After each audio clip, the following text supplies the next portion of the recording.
this song.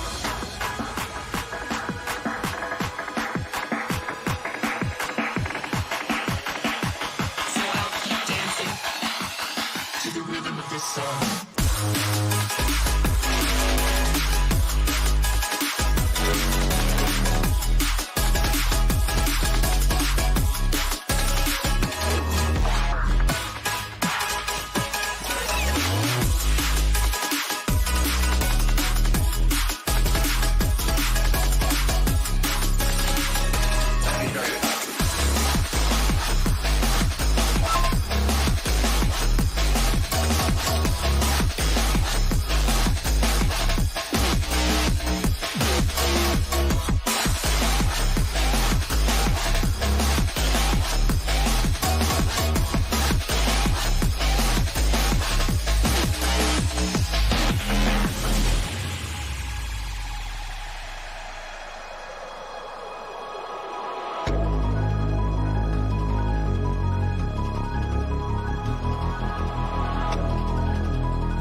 Good evening, all viewers. Welcome to the classic Octane Online Racing yellow split of ACC.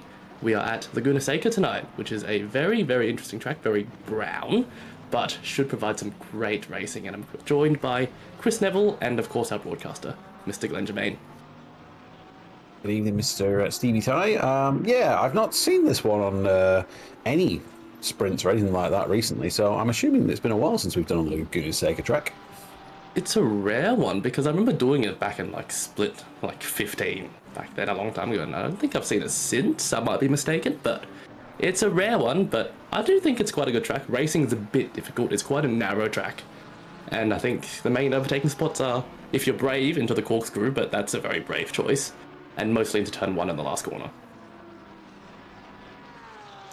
Well, yeah, I want to see what happens on lap 1 on the corkscrew. I'm very interested, shall we say. Hopefully it's all settled by that point. I mean, that's 2/3 of the track in, so it's pretty narrow, especially the left-hand kink. I think that's the interesting point. You've got to be single file before that left-hander coming up to the corkscrew. So, if not, we'll definitely have some drama. But I think we've got around 23 cars, maybe a few more tonight. So strong field. And they're going to try to not bunch up during quali, but you can already see yellow flags on the final corner. So it's a small track, so there's probably going to be a few bits of traffic on people's qualifying laps, but it's a 12-minute qualifying, so should be long enough, especially on a short track like this, to get a pretty decent time in. Yeah, and it's our first week with the success ballot, so we can see, how it slows down the previous winners. Very good point, yeah. So we've just had a quick tab to check there. So I'm not sure what the base ballot is, but we see Lucas Keys has more than Patrick Johnston there, plus 1 kilo. So he's definitely got the 5 kilos on for winning last week. So we'll see if that slows him down. It might. I have a slight feeling it won't slow him down enough, but through the course of the season, it should have a nice impact, and we might see some new race winners.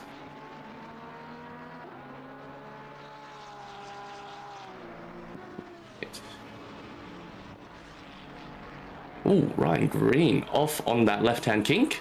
Very easy to do. It's off camber on the exit, and it just brings you wide and wider. You look at the kink and you think, oh, it's an easy 3rd, 4th gear corner, but he goes wide at the corkscrew again, and you can see the tyre track spin left there. Bounces over the second part. Not his cleanest lap, and he's got traffic coming up behind, so he might have to yield. But I mean, it's a really hard track to get your lap time together. The corkscrew braking marker is so hard because even though you've got good ABS and ACC, you've got a threshold brake, I've found. Otherwise, you just go straight on.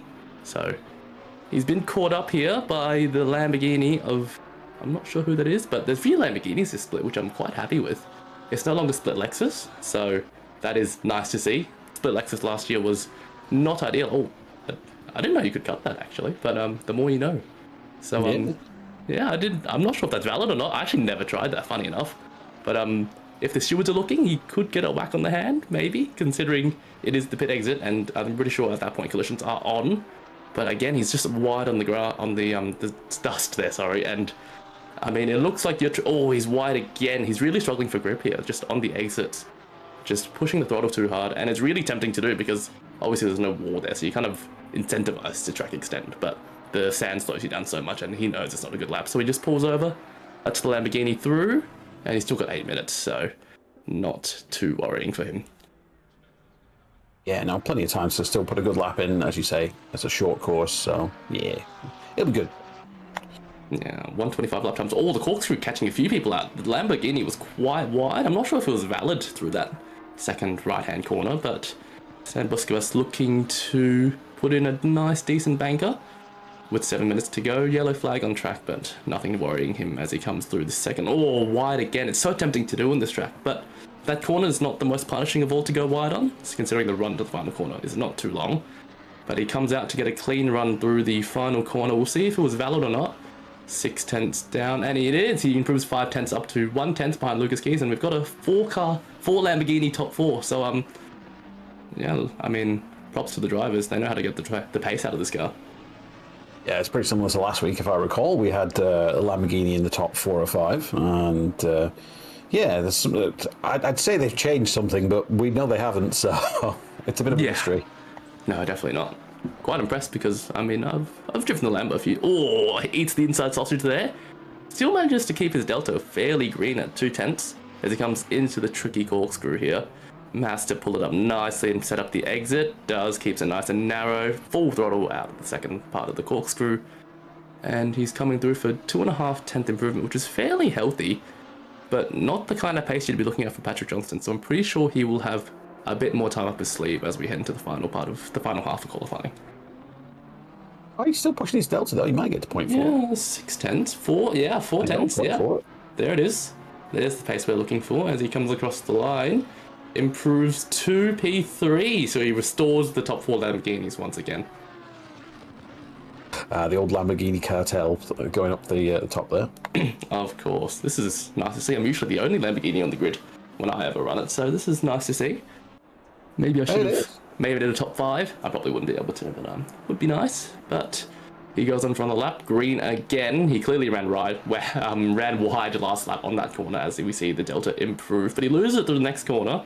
So it's so hard to improve on this track considering how short it is. You've only got 4 or 5 corners to improve most of the time. So it's just so hard to put the lap together considering how difficult a lot of these corners are. Like turn 1, the braking marker is very, very hard. Along with this corner here, runs quite wide but keeps it on track, keeps it legal. 500s up coming into the corkscrew, but yeah, a lot of these corners are just so difficult to get right.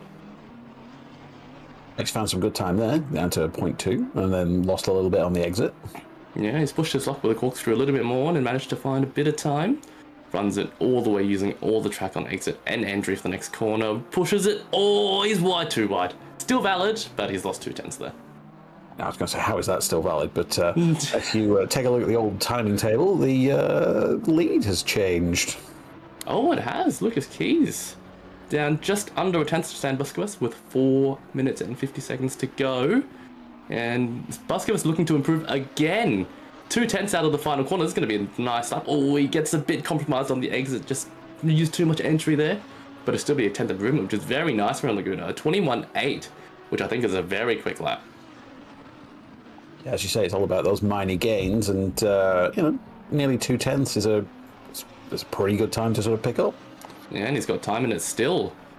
Half a tenth up in the first corner, and we know he's got time in the final corner, so always quite wide there. He's still kept the delta, which is very interesting. So he was very wide, keeps it valid, takes good speed, still dips into the sand there, which kind of eats into your top speed, but he's looking good, but might get compromised by the car in front, but it might also give him slipstream, so no idea. But he heads into this tricky left-hand kink. Make sure to stay valid and not hit the sausage on the inside. Hits it a little bit. Oh, hits it a bit too much, and may have jinxed him a little bit there.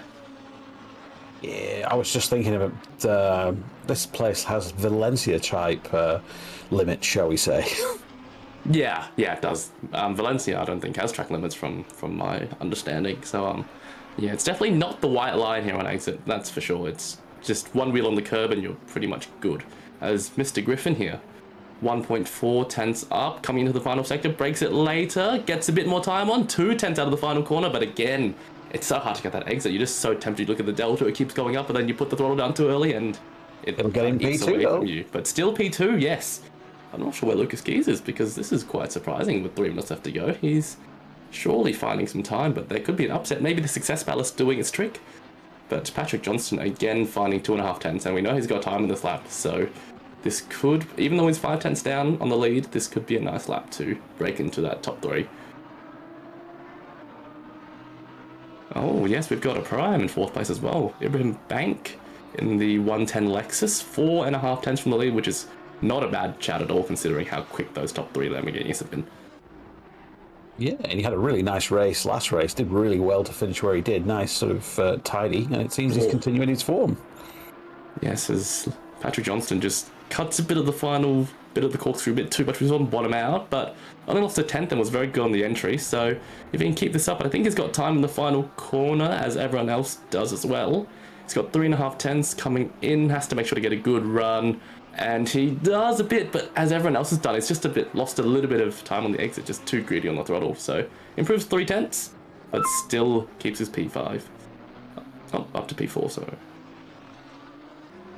Yeah, there's Lucas Keys. 21.4. I think that's a pretty big improvement on the rest of the field, I think. I can't remember. Yeah, that's 3.5 tenths, which is just crazy, because we were talking about how... And of course, Busquets' lap was incredible, but, I mean, pulling on the 3.5 tenths is just mind-blowing. Add some sandbags to his bonnet, I say. Yeah, just any way you can put him. Any way you can fit him, just any grain of sand will do. So, yeah. Yeah, 3.5 tenths lead with 1:30 to go. We know Busquets has time in it. We saw him improve in the final corner, and he was about 2 tenths up until he kind of made that mistake in the final sector. So we'll see if he can put it together. He's neutral at his lap, or a tenth down, I think. He'll have time to go again. Yeah, he will have time to go. As long as he has the fuel, he'll have time to go one more time. So it'll be a 1-lap shootout for pole position. Yeah, and he's got a bit of clear air just looking at the track map, so he should, assuming he's got the fuel, he should give it a crack. Yeah, clear air, very rare good thing around Laguna. It's such a short track. Oh, as the Lexus just invalidates and goes wide, loses all his time as well, but Rondi will have another lap in his, assuming he has fuel in the tank again, so looking good as Ibrahim Bank, 1.5 tenths up, looking to break into that top 4 again. He's got a good run through the corkscrew. 2 tenths up, losing it a bit on exit, but there's not big straight here, so it's all good. Has to clip this apex perfectly and run wide. He does. Extend the next corner, tips it in on the right-hander perfectly. 2.5 tenths up. Has to nail this final corner. It's been the bane of everyone's existence trying to improve here. Gets it nice and tight. Oh, 4 tenths up. Yes. On the exit, loses a little bit, but the entry was very nice. He's gained 3 tenths, which is a very healthy delta, and goes ahead of Patrick Johnston, who's in the pits. So that should be P4, safe and sound. Yeah, no, he's only just a smidge off P3. That's pretty good for Pro-Am. Yeah, very impressive. He's the only Pro-Am in sight in the top 8, so very, very impressive. As Justin Griffin, again, in one of these Lamborghinis, coming through this left kink. Qualifying has ended now, so this is everyone's final laps. Keeps it, or gets a slide on exit and loses 1.5 tenths. Very easy to do there.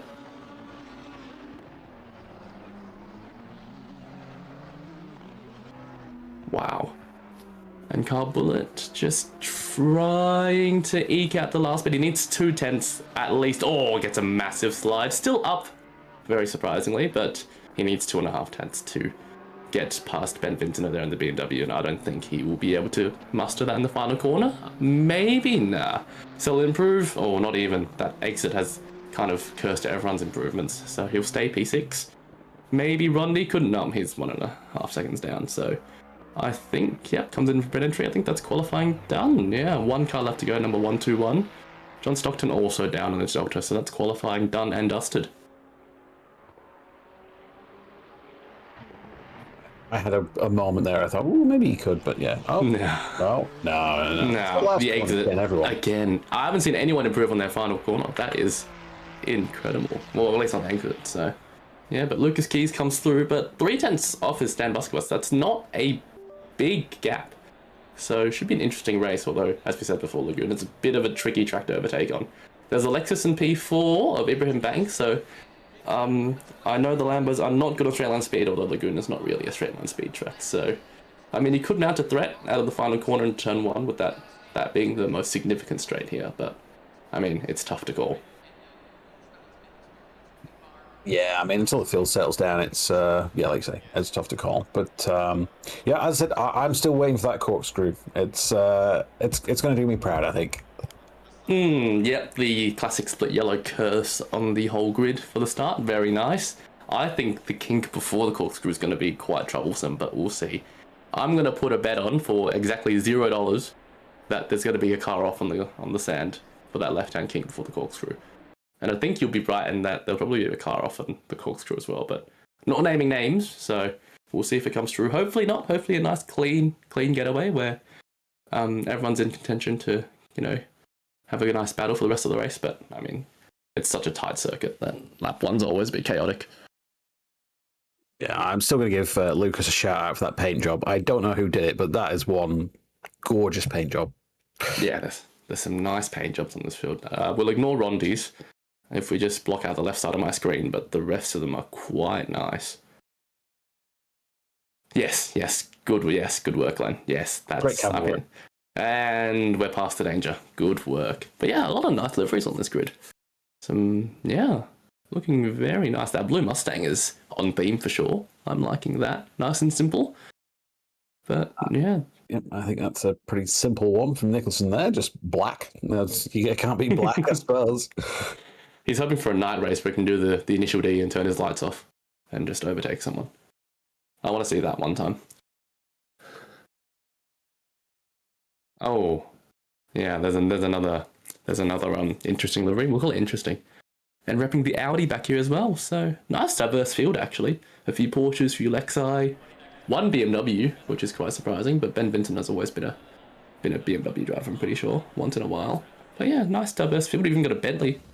So looks quite good, and we've still got a Nissan on the grid as well. So very diverse field. No Hondas though. Well, yeah, not surprised at all, because usually it's me and then I jump out of it 3 races later because I cannot deal with it. But yeah, no, Honda's not surprising. I'm surprised there's only one Ferrari actually. That's a surprise for me, because I feel like it's usually quite a popular one with usually 4 or 5 representatives. So one Ferrari is quite surprising, I think. Well, Cathill's in split red, isn't he? So anyway. Oh yeah, of course, Ferrari merchant, yeah, classic. But yeah, as we look to start the formation lap, the sound of V10s blesses our ears as they head off. Some good sounding cars in split actually. We got the Lambo, the Lexus, not the BMW, the Ford, not the McLaren. Actually, there's a few. I have a few interesting opinions on car sounds, so I'll stop before I get cancelled by the whole Discord group. That's all right. I like the Corvette, and it isn't in the field, so I can only be right. The Corvette's good. Of course. No, the Corvette is a good one. But yes, Lucas does have... I'm surprised he's in a nice livery. I think this might be the first time in all of OOR that I've seen Lucas Keys in a nice livery. I'm not sure if you've seen his other liveries before. The one that comes to mind is the Keck W one on his Lexus. So this is... I actually didn't even realize it was his car. It was such a nice livery. So well done to him. He's done very well there. It did catch me out on race 1. I was like, who is that? Yeah, I literally thought, who is that? And I looked at the name on the bottom right, it just didn't make any sense. So I was like, where are the memes? But no, it's good to see him. It'll take a few weeks of adjustment. In fact, I won't guarantee that I'll be used to it by the end of split yellow this season. But no, it's nice. It's good to have. And no one to distract us from the banana boat, which... Of course, no one. They come to the corkscrew there, a bit of a warm-up. It's one of... I've actually had a lot of trouble with that corner. Not really a track I race that much. So personally, I think it's not in many games. Yeah, it's more of a... I don't race very much, so it's quite difficult to get my eye in, because I just... Oh, a bit of kerfuffle there as we head into the double file. Now let you take the start. Ah, yep. So we'll just round on the last bend. I'll wait for the light to go green, and yeah, everyone seems to be now bunching up. And come on, green light.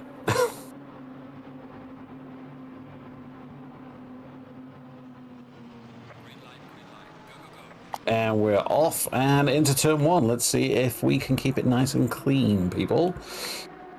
And as predicted, Lucas is pulling in, and Buskowitz is just pulling in. Ooh, I was going to say pulling in behind, but he's got a little bit wide. A little bit of a gap, and we have... I don't know who that is at the back, but yeah, we've only had one car go off, and that may be a penalty later for the old pink car. Yeah, quite tidy overall. Of course, you can have that. If your turn 1's a hairpin, you're going to have a bit of a kerfuffle. And there was a few 2 or 3 wides. One neon blue, a turquoise blue victim. But most of the field is still going as car 11 off at turn 3 as well. And there's a bit of a kerfuffle at the back, a lot of yellow flags. And I think a safety car's been called. There it is. Oh, wow, that doesn't look good. Oh. That does not look good at all. Good safety car called by the RD, but that is a kerfuffle for sure. I do not want to be the person that caused that one. No, definitely not. I have a feeling it was more than one car, so I don't think it'll be one person's sole blame. But I looked on the track map and thought that was not good at all. So that is most definitely a safety car, and we'll probably get 1.5 laps of... Not sure if it'll be the end, if it'll be caught in this lap or the lap after. So we'll have to see. And of course, no mandatory pit stops can be taken under safety car. So strategy is all to play for still, but you can come in and fix your damage, just not take tyres or fuel. Fair enough. That Mercedes might need to come in and fix that bonnet. Yeah, so I looked at that and said, yes, he won't be coming in for fuel, but he will be coming in to fix that damage, because that is a flappy bonnet. And he's definitely seen either another car, or I assume the inside wall of turn 3. be Griffiths in that one. Yeah, I'm gonna feel sorry for him. But yeah, what can you do? These things happen. Just gotta get on with it. And that Mustang's pretty beat up as well. Yep, I mean, it was a 5-6 car kind of impact, so not surprised that there's a few wounded cars as we see. We're on for another safety car lap, and Lucas Keys sets a blinding 2-minute 1 second lap time. So clearly still on a safety car, so we'll go around one more time. Well, hopefully their pit stop's going to be over quite quickly, and then they can catch up to the back of the pack and salvage something. Fingers crossed, but I think they'll need more than one lap to catch up, so I'm not sure how the RD will handle this. They might be lenient and give it 2 laps of safety car to let these cars come back up. I'm surprised we're only seeing 2 cars in the safety in the pit box. Sorry, I thought I saw a lot more damaged. So, yeah, these 2 will pit in, hopefully catch up to the back of the field and have a nice recovery race. Yeah. Now it was definitely a 5-6 car. I'll not use kerfuffle. I'll not steal your word of the day, it seems. But yeah, there was definitely some. I will go with carnage. I do like carnage. I've watched too much Split Red. Yes, of course. Split Blood, my favourite. But yes, definitely some carnage. Split Blood. They're in the pit still, so it's a lengthy repair for these 2. Not sure if we will be resuming this lap or the next lap.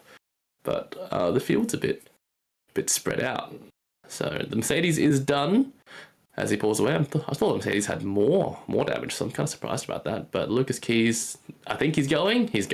So, yeah, I have no idea, but that is a blinding restart. He's completely left Busquets into dust. He's 1.2 seconds behind. And I'm just looking at the gap in the midfield and just wondering what even happened during that restart. Because car 23 has a 3-second gap to the car in front of him. But, I mean, I think more gaps are better during a safety car, I guess, because there's less incidents, so should be all good.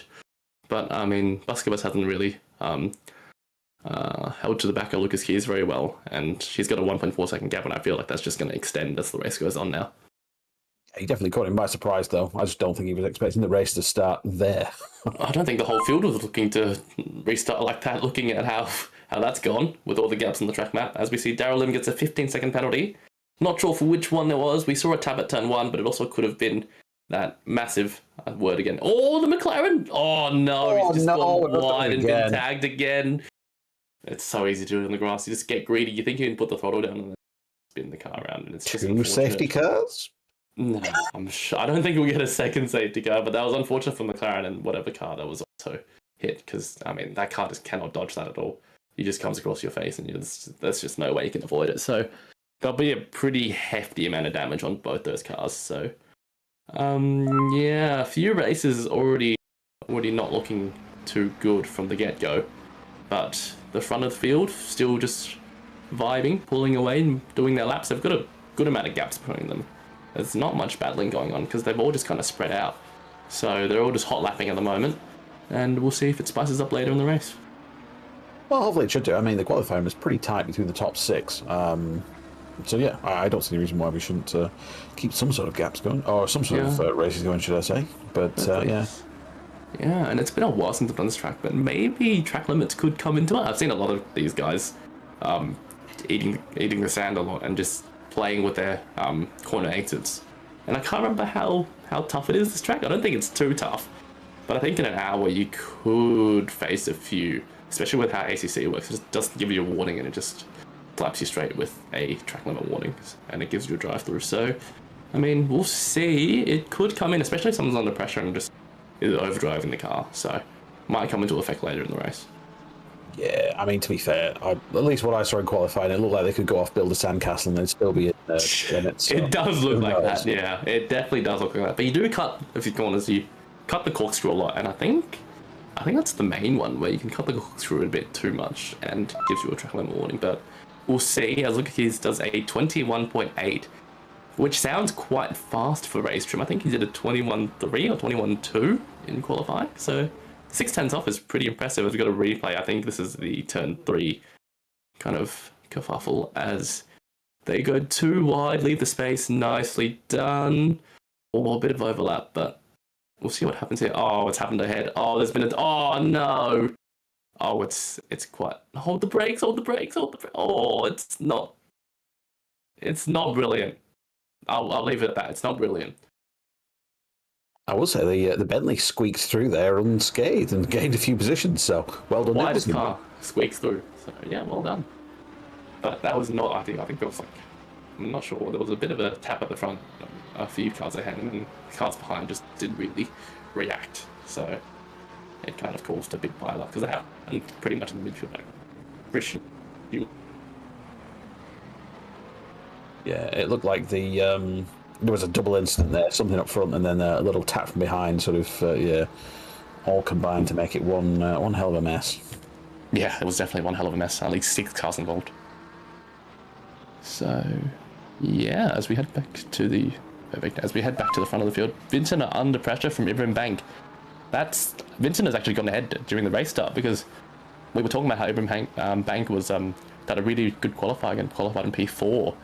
So Vincent has gone ahead there, and I think Ibrahim Bank has the pace advantage because he's definitely putting him under pressure. Yeah, and he was involved in the 3-4-way sort of race last time, so I'm going to expect more good racing from him. He likes to make his moves, and he's not afraid of doing so. So yeah, I'd be worried if I was Benny V. Yeah, no, I'd be worried as well. He's a very quick driver, and only getting quicker as he gets older because he's quite a young one. I'm quite certain. So yeah, he's definitely got a lot of potential in his back pocket. And youth for his reaction times, not like me. Yes, very useful, especially if you win that big pile up back there. As we have a yellow flag at turn 1 for car 75 as well. There's a few spins here and there, which is very easy to do on this track, to be honest.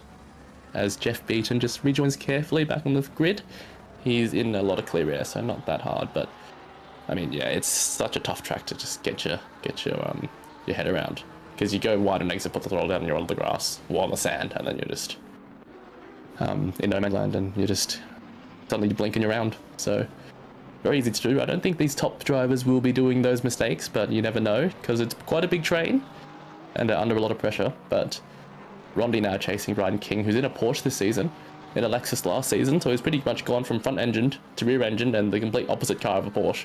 So he's clearly got to grips with it, hanging around in P6, so he's definitely got some good pace. But yeah, that'll be a lot to get his head around, going from a Lexus to a Porsche. Yeah, it's not really the track for the Lexus, though, is it? There's no big sort of long... Well, there's one big long straight, and that's about it. And the rest of it's all turns, which is where I believe the Lexus suffers. Yeah, I think it'll lumber around these third gear corners where it just kind of understeers and plows through, and then you put the throttle on and it just plows even harder. So not the Lexus's track. Neither is it the Nissan's, I'm pretty sure, behind him. So yeah, not ideal, but yeah, I think on most tracks this Lexus would be by this Porsche at this point. But I mean, with the lack of straights, it would actually put up a good fight, which is nice.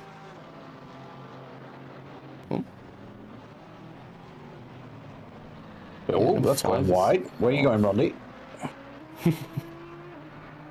Yeah, Aaron Campbell's just had a bit of an excursion into the grass. His car looks, I think, not damage-free. I lied. Definitely not damage-free. He's got the flappy bonnet and he's clearly got some understeer and lack of front aero. So that is a trip to the pits for Aaron Campbell and the number 5 Mustang. So not ideal, but we're seeing a lot of cars just kind of falter here because, yeah. I was going to say he looked like he's braked a bit late and then he kind of arrived on scene about 50 k's too fast. So this will definitely be a pit for Aaron Campbell as he tries to recover his race, but I fear he'll be in the pits for quite a long time. Yeah, and it's a bit of a shame. I was having a chat with him while he was doing some of the qualifying runs, and he was quite pleased with where he was going, so I know he's going to be feeling the disappointment at this, I feel. Yeah, I mean, there's nothing to be ashamed of because it's such a difficult circuit. I mean, honestly, I'd find lapping this for 3 hours comparable with NURBS because, I mean, you get a few breaks on NURBS, you get the back straight. I just feel like you get no breaks here because there's no straights and it's just, you have to do the corkscrew every minute and this corner every minute, and it's just so tough with all the sand on exit. So it's definitely a tough circuit for all these drivers. I would say it's easy, though. At least you can remember all the bends. I challenge everyone to remember all the bends. There are only 8 turns, not 80. Oh, the Lexus Ibrahim Bank, he saved it. That looked like he was going in a wall, if I'm being honest. He ate too much of the inside curve there. Got the car unsettled. He got the Lexus unsettled, which is quite a surprise. And it looked like it was going on the inside wall, but he's managed to save it. I'm sure that was a brown pants moment for him. Those reactions, man. Yeah, true. Lightning speed reactions, you're right. I'm pretty sure I wouldn't be saving that in 30 years, so good on him. As Lucas Geese has a 21.7 and the gap at the front's out to 6 seconds, so he's, as he expected, just running away. He'll probably need a few more kilos of success ballast at the end of this. All right, so we see what Aaron did to open his bonnet. Yeah, it's just the sand on exit. It's always just like that. It sends you straight to the inside wall at 100 k's an hour, and it's just, you can't gather that up. It's just impossible once you lose it. Yeah, it needs more runoff. Just need to build a little sand beach there for him. But yeah, that's for another day. Nah, I mean, it's the charm of LAGUNA SECA to have just sand on exit everywhere, and it pulls you in. But I mean, as soon as you hit it, you're just a goner. So yeah, but we see the gap's extending a bit at the front, but after his mistake, Bank is still hot on the heels of Ben Vintner here. Into the corkscrew again, we'll see if he can hit it perfectly. He might be a bit frazzled from last lap as he comes through now, and much better run out there. So Ibrahim Bank definitely has the pace here, and he's got 45 minutes to play with and some strategy. So we'll see if, I'm not sure, I would assume if there's fixed fuel. I'm actually not too sure for this race, but yes. So 25 seconds fixed fuel. He can gamble not taking tyres. I think I'd be taking tyres this race. But I mean, if he knows he's faster and he ends up 5/10 before the pit stops, it's worth a gamble to save 5 seconds and get ahead, especially at a circuit that it's so hard to overtake. And he's in a Lexus, so I mean, I think most people will take tyres, especially if you're in free air. But if you're in a battle, it could be worth gambling and not taking tyres here. Yeah, as you say, if it's so difficult to overtake, then yeah, it would be worth just getting out in front. But there again, I suppose the same would be said of Benny V. He's no fool, so he would go, well, okay, you know, if I want to start front, maybe I skip tyres, and then we're just, yeah, back to a stalemate. Yeah, it's tough to know, especially even if he pits second. I mean, unless he's got a race engineer in his ear, which I'm not sure he does, it'd be hard to know whether Ibrahim did take tyres or not. So it's pretty much a gamble from both parties here, whether it's game of chicken, really. Do you take tyres? Do you not take tyres? I'll take tyres. You take tyres. Kind of just kind of trying to psych each other out.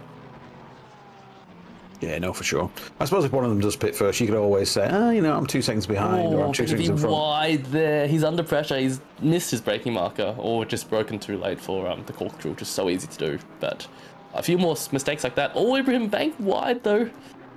Such an easy track to make mistakes, and we'll see a lot of these mistakes as they go wide and wider in the background. So they're both pushing for sure, but they still go line astern into the final corner. Well, if they keep it up, hopefully good old Brian King can make up some pace and we can have a three-way battle. Yeah. And Rondi here is 2 seconds back, which isn't too far. There's a few mistakes away for it to be a 4 or 5 car battle. But, I mean, the field is looking quite... Oh, 277 off after the final corner. Yes, rejoins finest George Sicanius, and he's doing quite okay. I don't see any damage on his Lambo. I think just a bit of an excursion. Yeah, no, fair. That's a fair assessment. But I'm surprised we only got Darrell Lynn with a penalty, though. I would have thought there was somebody else involved in that lap 1 crash, but... Yeah.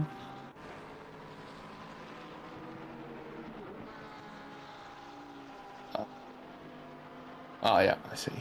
Yeah. Okay. So, yeah, that makes sense. He was the one that caused that, you know, turn 2 kerfuffle. So, I mean, maybe the stewards are working overtime. Maybe there's a few arguments, seeing who deserves a penalty, who doesn't.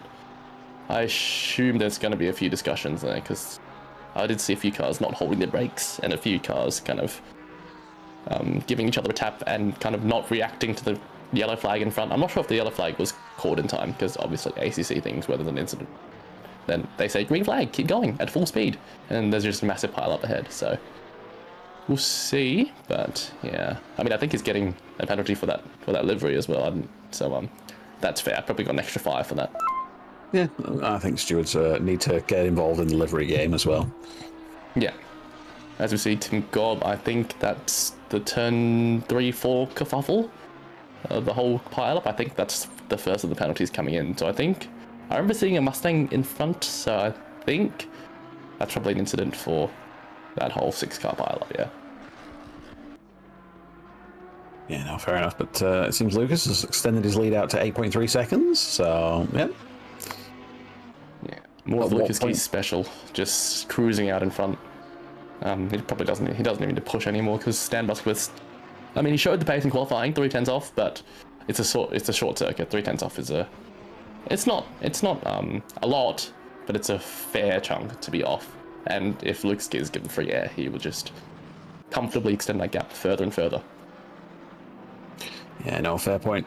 I wonder at what point, though, if the leaders start catching the back of the pack. As we said, it's a difficult track to overtake on. Is that going to then bunch the field back up as the leaders get slowed down?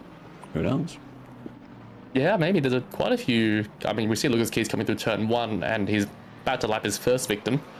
So there is a few cars coming through, and he might. I mean, I don't think it'd be a 9 seconds hold up worth unless he gets an incident, which I assume all these drivers are experienced enough to not get in Lucas Keys' way. But if it happens, race on.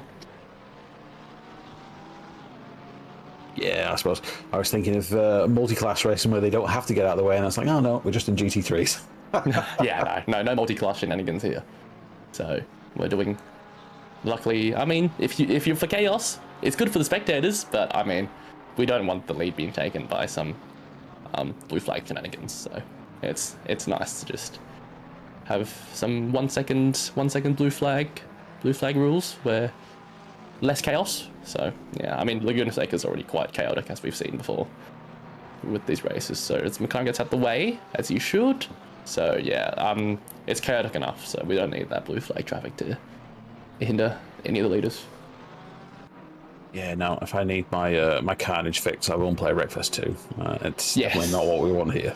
No, definitely not. Although it's a Wreckfesty kind of all the tracks. This is a Wreckfesty themed kind of track with the sand all around and stuff. So yeah, I mean, hopefully not. But as we see, Rondi very close to ranking here. We'll see how long the straight is. I know it's not the longest in the world, as they're already like halfway up it. So I mean, there's slipstream. I mean, it's not going away, but they're just not going fast enough for that slingshot kind of effect. No, and it looked, the field seems to have settled down fairly well at the moment. I mean, even Mr. Bank has dropped off to a second behind Benny V. So, yeah, I think everyone's settled in. They've got comfy and they've got the sandwiches out. Just yeah. Yeah, you're Race right. people. I mean, I would be having a sandwich going to the corkscrew, but I mean, yeah, no, it's definitely settled down. I think this is the main battle we've got here. Ryan King, Rondinella, and Billet. I mean, the Porsche is the slowest in straight line speed here, but I don't think it really matters. I think Ryan King's just got to hold his own for 40 minutes, which is very tough when you got a Lexus behind you. It just fills your mirrors, and it's so tough to keep your consistency. But as long as he doesn't make a mistake, I don't see Rundy getting through, and he's pulled away this lap. So, I mean, he just got to hold his own, do the laps he can. As Rodinella's under pressure here from Carl Billet. Oh, where did Billet go? He's yellow flagged. He's gone what? You can see him on the track map. He's gone wide. He's gone off of. Oh. No, we've DC'd from the server. I'm not sure if that's us or that's the whole server. Hopefully, we're all good. I mean, Fingers crossed the race is still going. yeah. I was about to say it's an X-Files moment, but this is a bit too much. Yeah, I saw him go off, and then I was like, yeah, no, yeah. I'm not too sure. First, kind of, I mean, we've had a few server issues this season throughout LMU and ACC. I mean, we had Bathurst last season where we lost half the field to that TPG incident, but nothing where we've fully disconnected from the server. So hopefully it's all solved, and hopefully the race is still going. It's just us, fingers crossed, but hard to know from the comms box. Yeah, now we need to find if someone's running a private stream and just see if that's That's a good idea actually. But so I'm gonna do some investigative work, and yeah, it's gone down for everyone. I've just hopped onto Lucas Key's stream and he's disconnected, so not ideal. Oh, well, we need one of those technical issues screens like the BBC. Yeah, the 404 film rainbow. Ah, yeah. File not found. Yes, file not found. That's the one. But yeah, I mean, it's been a long time since we've had these, so props to Glenn and everyone. It's a good thing that we're surprised the server's gone down, because they handle everything so well. So yeah. It's really disruptive, and it's going to upset a few people. I mean, I was a victim of the LMU server going down for WEC last week, so I know how they feel. Yeah, we lost half field there as well. I mean, LMU's been a lot worse. We had the whole 100%. Mon incident. I mean, yeah. I still don't think it's a 1.0 or a game, personally. I think it still should be an early access, but that's a conversation for another day. But I mean, yeah. Props to ACC for... I mean, they go down once in a while, and the Italians have to get their morning coffee in first before they fix the service, but most of the time it's been pretty bulletproof, so... It's nice to be surprised that the server's actually gone down. Yeah, about the only ACC bug I experienced is joining the the practice server and it being nighttime, and that's an easy fix. Yeah, it's an easy fix. Just yeah. load back in. But yeah, I mean, the other bug is the whole suspension. Yep, easy, no stress. But yeah, everyone's DC'd, it's not just us, so...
But if it's the second race of the season. Yep.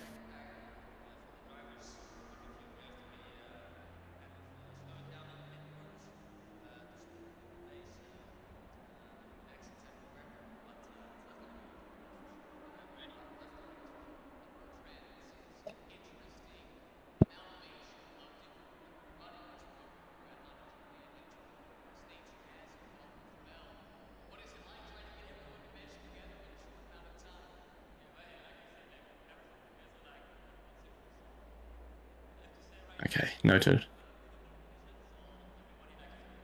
Okay, so news in from Glenn and people working the back end. Unfortunately, the race will be cancelled tonight because, of course, as I just said before, the time constraints with iRacing coming up. And by the time we get the server up, it just won't be worth running. So, unfortunately, the race will be cancelled and maybe rescheduled. Not too sure with this early in the season, but yeah, with 35 minutes to go, there's just no time to get another server running. So, unfortunately, Split early this week will be called off.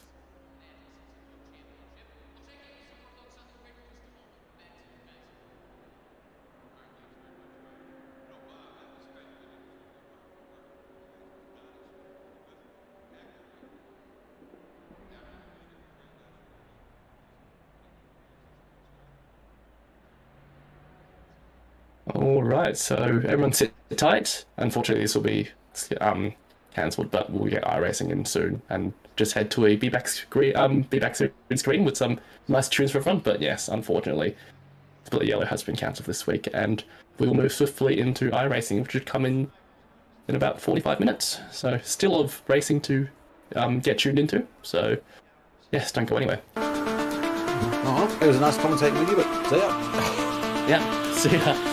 Yeah, that's unfortunate.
Smack clowns and make the whole club black out with mad style. Do it big, rapping hard and hard, and let the people do it. Wanna back down, I smack clown, make the whole club black out. Ass style, do it big, rapping, make the whole club black out.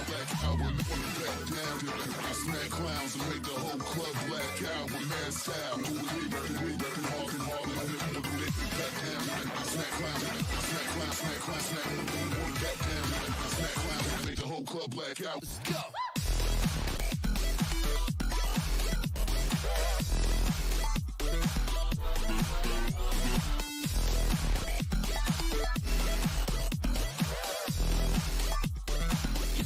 It's like it ain't no thing.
It's like it ain't no thing. Back down, I smack clowns and make the whole club black out with mad style. Do it big, rapping hard and hard, and let the people do it. Back down, I smack clowns, smack. Wanna back down, I smack clowns.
down today. Think when you come my way. Yeah, I'm love, I'm bae, and I'm with all the games. Come and play. There's no hide and seek. I got friends, but way more enemies. But I can, I do it quite easily, 'cause I can achieve. I've been a beast. Call me baby. I know you like me. Drive you crazy. Can't no one stop me. No one stop me.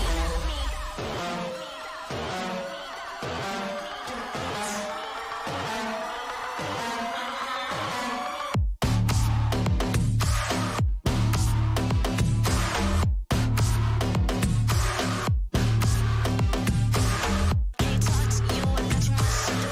Got you lined up. Can't talk to you, I got you much to do. Got you lined up. My schedule wild, 'cause I'm on the move. I can't talk to you, I got you much to do.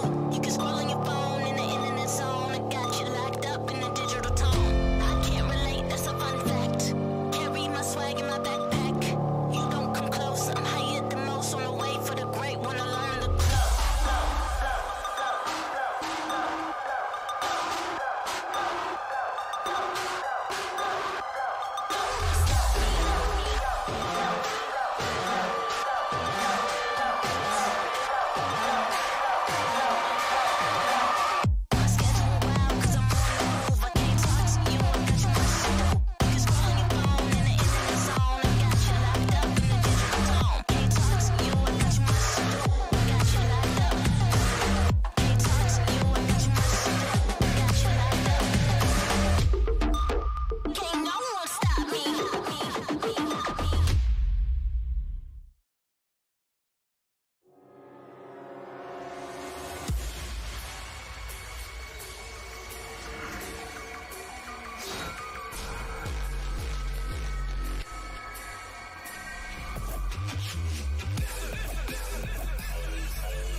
Does anybody know her name?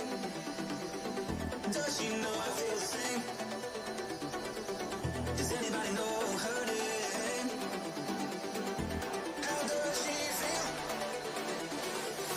Does anybody know her name? Does she know I feel the same? Does anybody know her name? How does she feel? Does anybody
let's get it in.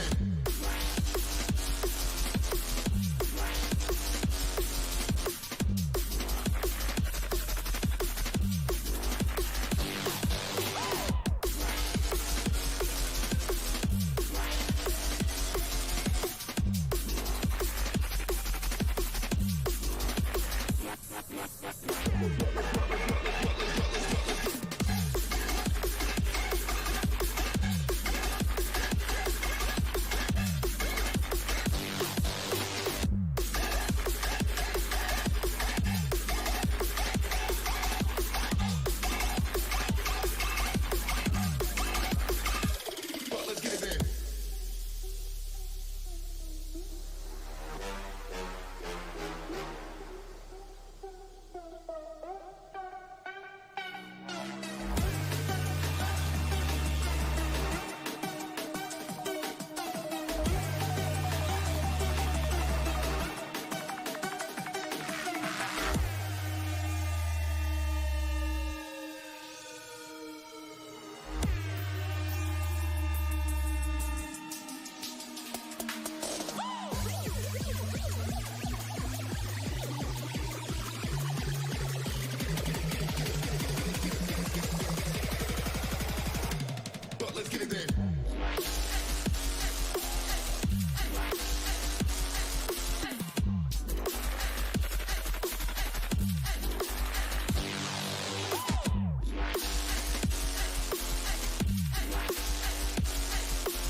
Let's get it in.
And we are back. Good evening, ladies and gentlemen. Apologies for the early issues, but we are back racing on iRacing for the Octane Online Thermaltake iRacing series. And this is season 2, and we are at the beautiful Road America, a track I am not super knowledgeable about, but I will do my best. I am joined today by, once again, my good friend Cameron. Cameron, how are you? My fellow TIE fighter, we're here, Road America, lovely Wisconsin, and yes, it is a wonderful track. Haven't really raced it online before, but one of my absolute favorites in America. And yeah, very much looking forward to things. We're watching Mitchie Hobbs in the Ferrari 296 in the Valvoline colors, just going the outside of the carousel. And qualifying is just getting underway, so everyone is on the outlap, as you can see on the timing tower on your left-hand side. But yeah, looking pretty, feeling pretty good. American track's gonna be very interesting considering the news we're getting. Look, I'm already talking about Le Mans Ultimate. No matter what sim it is, I'm talking about LMU. I'm such a shill. I mean, this track is supposedly coming. We do not have confirmation, but it is a fantastic track from what I've heard about it. I've driven it a couple of times, but never raced on it. I've driven on it in AMS2, actually. It is on AMS, I'm pretty sure. I think it was Road America. It was probably Road America. It is a beautiful track. It's got a lot of speed, a lot of high-speed corners. Everyone is on edge using the error of the car. It's you know what? I've been thinking it's similar to Laguna, but I think it's more similar to like Watkins Glen, the way this track drives. What do you think? Yeah, I think that's a fair analogy. I think it's got that kind of high average speed that Watkins has, and some really good corners for downforce cars. Obviously, you know, IndyCar races here, the IMSA Sports Car Series, as well as obviously the GT World Challenge America Series as well. So yeah, it's kind of it suits a kind of high power, high downforce cars.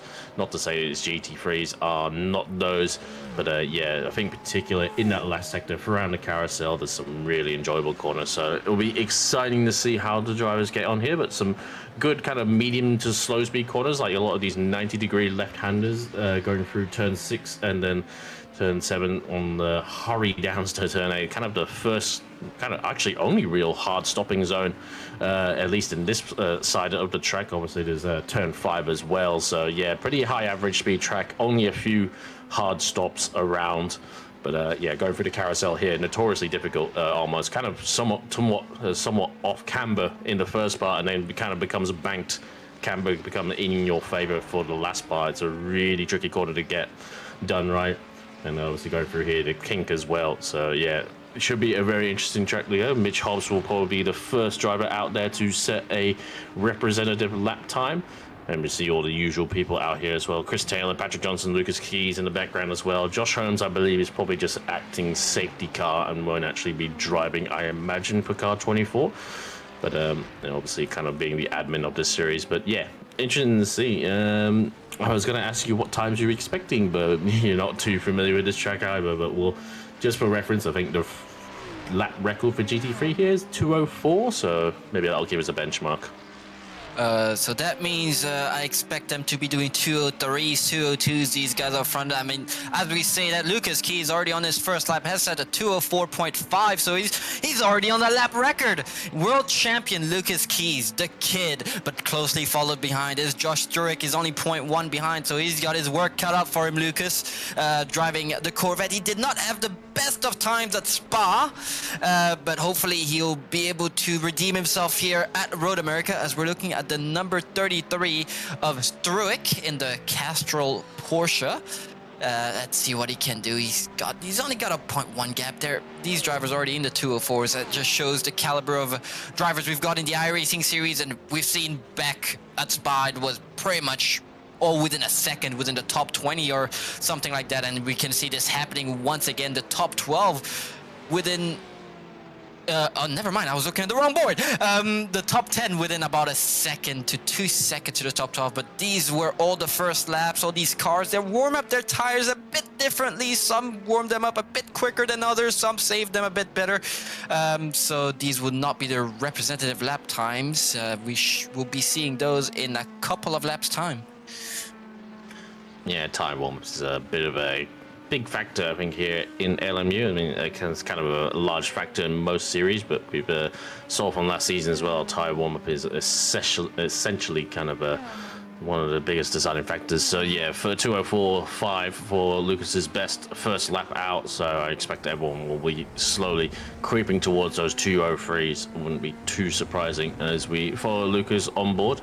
I think Mitch Hobbs made a mistake earlier in the lap, so Lucas will be the first driver around to set his second competitive lap. Going through the final corner here, 14 turns, so yeah, 15 turns around this track.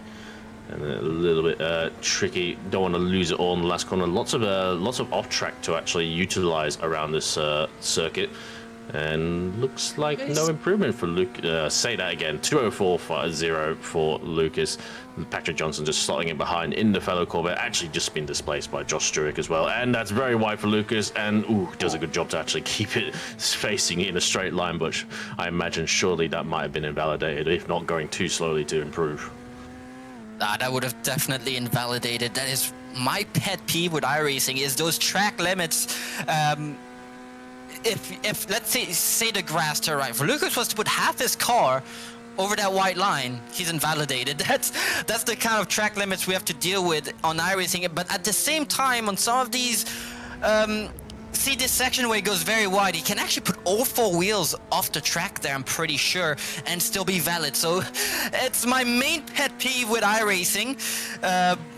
The track limits still, they do my head in a little bit, because some parts you can't even put half the car over the track, and some parts you can completely go off track. Another track when we did the Sebring 12-hour this year, me, Patrick, and Lucas, and as the second to last corner you could go completely off track and get yourself a giga run on that back straight, and it was fine. So it's very much inconsistent, but I guess if you're used to it, it's not too bad.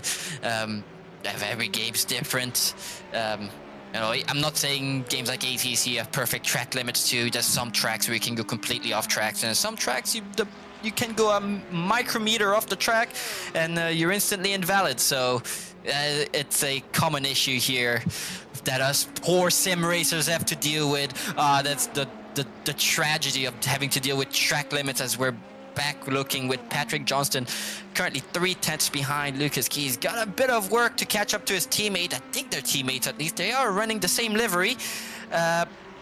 Very, very interesting livery. I'm not sure what that is. It's nerds. It's a kind of like it's a little candy. I think I'm not sure if we have it. You have it in Thailand, but it's a. Oh no, it's kind of like chewing candy. Do. We do. It's like these little rock things. That's. So we've got John McAdam here, 0.018 off Lucas Keys. So Lucas is not in the clear here.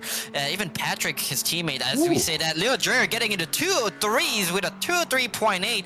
Get some of that, Lucas Keys. He's got a bit of work to put up, and Leo Dreyer setting the provisional fastest lap of this session. This should be the last minute, so Lucas has got his work cut out for him now to try and snatch pole position back.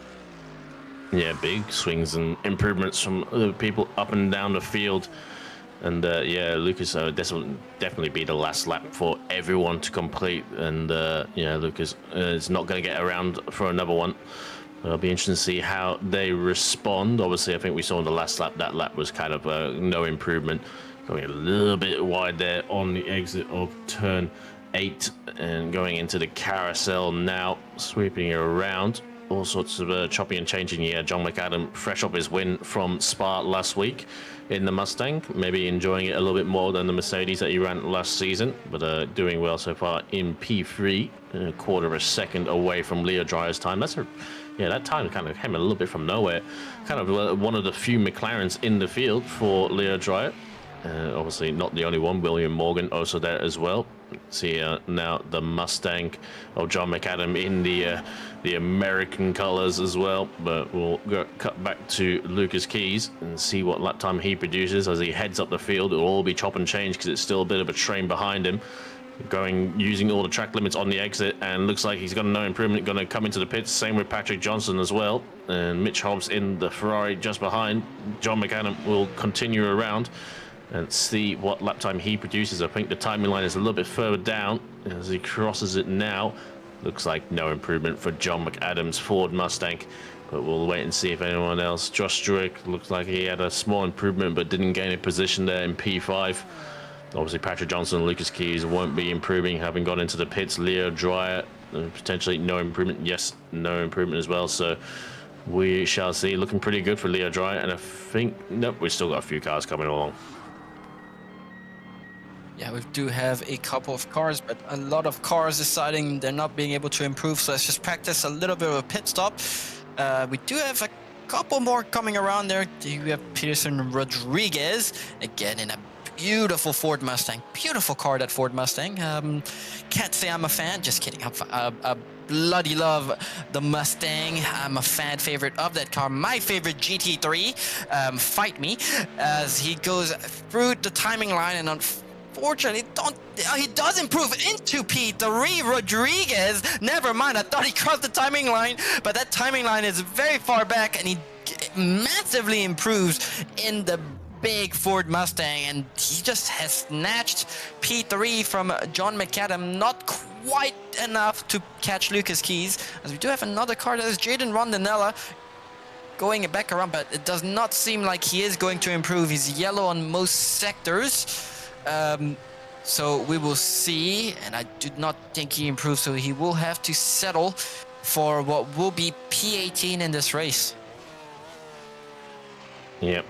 Jaden, I will race every split this season. Rondinella, not finding things too great right now in P18, but hopefully it can only get better from split yellow, unfortunately, where obviously we had a server issue as the flag marshal waves furiously, even though no one's on track. Sausages there on the board. Yeah. Lovely. America. I could go for a snag right about now. See, he's got the lingo. We're training him. Was training him well. He's been around enough Australians. But yeah, I believe we're in for a 45-minute race, and I don't think we're running any. Haven't had a look around. I don't think we're running any multipliers on fuel. So this might waving still going madly waving. But yes, I'll wait for the session to just tick over. He is furiously getting that right arm workout. But yeah, it looks like Leo Dreyer ahead of Lucas Keys from Peterson and Rodriguez. So nice, 3 different cars in the top 3 there. 3 different cars with 3 different nationalities in the top 3. Leo Dreyer representing South Africa. I'm sure Page will be cheering on for him. These South African drivers are always giga quick. They're always really quick, and obviously Page proves that his brother, which doesn't race anymore, was extremely quick as well. But Lucas Keys in P2, he won't be used to that. He usually likes to snatch pole position from everyone else, but now he's getting a bit of a taste of his own medicine, but he's still starting on the front. William Morgan and Tim Nash will be P11. Oh, we're back. We're back. Leo Dreyer and Lucas Keys will be on our front row with Rodriguez and McAdam will take up that second row. Patrick Johnson, Lucas's teammate, and Struick will take the third row, followed by Dylan Smith and Chrissy Taylor, followed by Graham Hill and Hobbsy will be your top 10. Outside of the top 10, William Morgan and Tim Nash will be starting in our 6th row. Was that 6th? I think it was 6th. And then we've got Dylan Smith. What's going on? Where are we? I'm a bit confused now. I'm lost. Graham Hill and Mish Hopper in the top 10. Morgan and Tim Nash will be your 11th and 12th. Benjamin Hignett and Angelos Zois will be your 13th and 14th, followed by Craig Hill and Michael Clark for your 15th and 16th position. Liam Kay and Ron Danella will be your P17 and P18, followed by Robert Brickley and Luke McCulloch will be your top 20, and I think we've got a bit more drivers. It's a pretty stacked field. We do have more drivers. We have oh no, we don't. Joshua Holmes in the safety car will be P21, and somehow Sam Cash ended up behind the safety car. Yeah, I'm not too sure about that one, but obviously Josh Holmes wouldn't be taking part, I imagine. So we get things underway for the formation lap, and did note on it in qualifying we need a tire warm-up is critical, so definitely get warming up those tires. You see, iRacing is a little bit unforgiving, and everyone using all the track to get all the warm-up they possibly can. Doing a good job there, but yeah, turn 1, this place is not the worst for turn 1 antics, but I think particularly maybe into turn 2, and obviously well, there's corners here which aren't corners. This is turn 3 apparently that we're going through now. I don't know where corners slipped in between it, but according to the track map it has. But this next rundown all the way down past the Sargento Bridge is another hard stopping zone, and where we'll expect to see some action on lap 1, I am sure. There's always action, especially when the grid is that stacked. There's good chance to get a bit of lap 1 chaos, and we've already got changes for position. I think that's just the overlay losing it a little bit, being a bit confused, perhaps due to the massive weaving these drivers are doing. I've just noticed this is a full formation lap. I don't remember last week having a full formation lap at Spa. But they are doing a full formation lap here at Road America. I guess it is a shorter circuit, but as I say that, it's still a 2-minute lap time, so it's not that much shorter than Spa lap time wise. But yeah, these drivers weaving hard left and right, and I assume also furiously warming up the brakes, trying to get that core temperature up as well. Obviously, you don't want to be too aggressive too. We've seen drivers end up spinning out while trying to warm up their tires too aggressively. Oh, this is a good shot right there. I love these shots on formation laps where the drivers are just warming up their tires, and you just see cars down the field just zigzagging left and right. There's already a bit of debris on the track. I wonder if that's transferred over from qualifying. I think it has. Yeah, like I think Glenn confirmed that it's the condition carries over, and it's one thing I have to give iRacing a lot of kudos for. I do love all the marbles at the side of the track, and they do take effect. They're not just there for aesthetics as well. It's one of the coolest systems that iRacing has kind of pioneered. Yeah, they're all weaving around, all just trying to get any temperature right now, and I can definitely relate to this, being a LMU hypercar driver right now with no tire warmers in that series as well. Struggle to almost just do this on track without spinning in LMU. And you really have to warm things up. I imagine we'll be going double file pretty soon, I would say. Get to the last couple of corners going along. As you say that, we've already got drivers back on double file. Unless these guys, because I know in iRacing you start as a double file for the entire formation lap, so maybe these drivers, no, William Morgan doing his Kimi Räikkönen impersonation, as our lovely broadcaster Glenn has just said.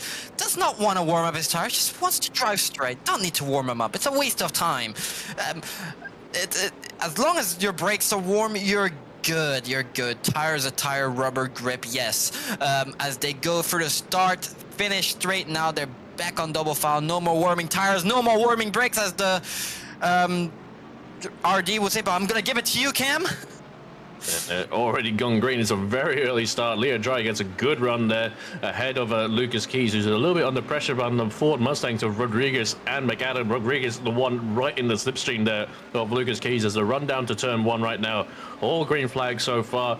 And trying to go around the outside there of Rodriguez, and he does manage to do so, but loses out on the run to the other Mustang, who's still having a look there on the back of Lucas Keys going into turn 3 overall, and looking pretty clean so far, despite Tim Gomes' premonitions, and everything's going to go A-OK potentially. But Lucas will have to have his wits about him. The Mustangs are in the slipstream. He's not close enough to get a slipstream from the McLaren.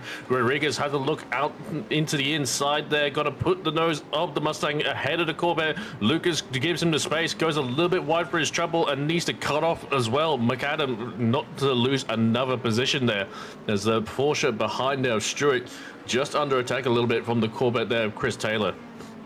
But looking pretty good so far for Leo Dreyer. A good jump off the start. We have seen quite a bit of discrepancies between starts for some of the drivers here at iRacing at times. It's quite an early green flag, as Mitch Hobbs here bound in P11 just ahead of the BMW there of Hignett going into the carousel, but looks clean so far. The Mercedes just getting ahead of that Ferrari. Also close to some contact between Angel Zios and Tim Nash there, just at the rear part of the field going through the carousel. But all is clean so far, Tim. Yeah, I don't think it was the fact that it went green so early. So that's another cool thing about iRacing, is that once that safety car pulls into the pits and crosses the pit line, the driver in P1 actually has control of the field, and that's when Leo Dreyer can decide whenever he wants to go. Until he reaches the start-finish line. Obviously, if he crosses the start-finish line still going 80, then it's gonna automatically go green. But once that safety car does pull in, he is free to do as he wants. If he wants to go early, he does, and it's worked out for him. He got the jump of these drivers, perhaps caught them napping a little bit. But as we say that, Rodriguez really quickly closing up on him.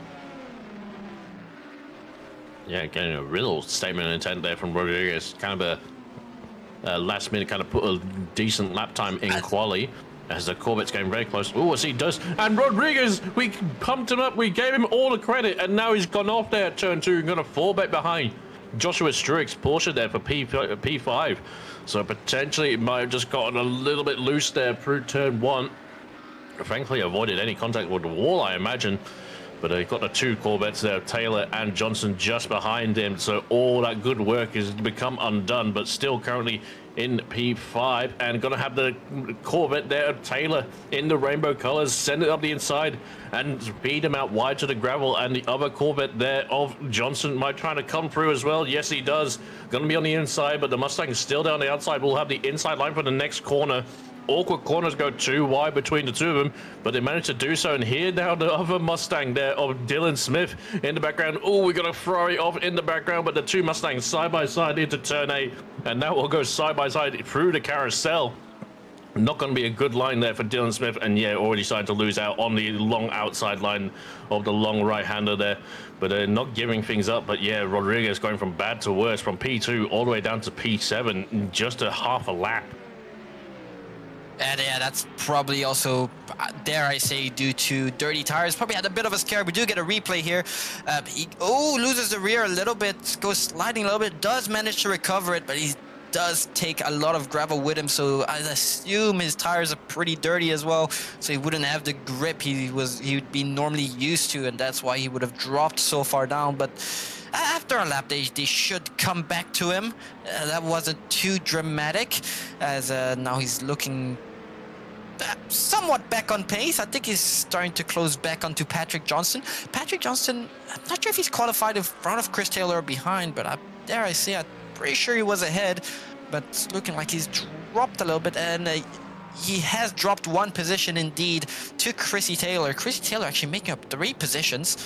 That's obviously including Rodriguez, which has lost 4 position from that little incident. But I have noticed that on one part of the track there is a lot of gravel there. A lot, and when I mean a lot, we'll probably see it in these next couple of corners. There is a car off the track there, the number 11 car. I'm not sure what's so it's a car that's pitted early, that has gone off towards the start of the race, and just starting to driving it. But it looked like they had another bit of an incident. I'm pretty sure they were stopped for a moment there, but these drivers really starting to battle. Patrick Johnson trying to get back around Chrissy Taylor as they go through turn 8 now. I think that might have been where I saw that gravel. No, it is not. That's all that gravel. That's all the gravel I'm talking about, and that gravel is running the entry to the carousel. So this could get pretty spicy for these drivers.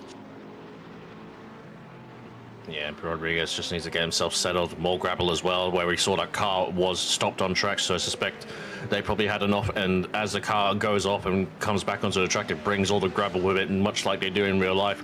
But Rodriguez really on the back there of Patrick Johnson. The Mustang got really good straight line speed, having to look up the inside, gonna brake late, put the nose up the inside of Patrick Johnson and gets the move done pretty well. Patrick gives him the space. I know Patrick will be a little bit frustrated to go from attacking the other Corvette to losing a position there, I imagine. But yeah, Rodriguez kind of needs to get himself settled down and back into the groove a bit. He was really close this lap, going into the back of Patrick Johnson at turn 6 earlier in the lap. But Mustang got really good straight line potential through the speeds. And Mitch Hobbs there in the 28 car, just losing it on the exit of the carousel, doing an exceptional job to carry it, get it all back up and into hand. But going wide, bringing it down. Oh yeah, there's still an issue there, and he's just dirty tires. Not trying to get in anyone's way, but just trying to compose himself as the car is still struggling and still carrying a lot of dirt, as you can see there on the exit. Trying to survive, he is. As we do have William Morgan with a black flag, apparently. That is probably due to a slowdown penalty. Probably went a bit too wide. And iRacing stewards just decided, nah, you can't do that. You're going to have to give us that time back. Thank you very much. And it looks like that car that was off is McCulloch. And McCulloch is back into the pits. And I'm wondering if they decided that is race over. And He's not having a good day indeed, says our broadcaster.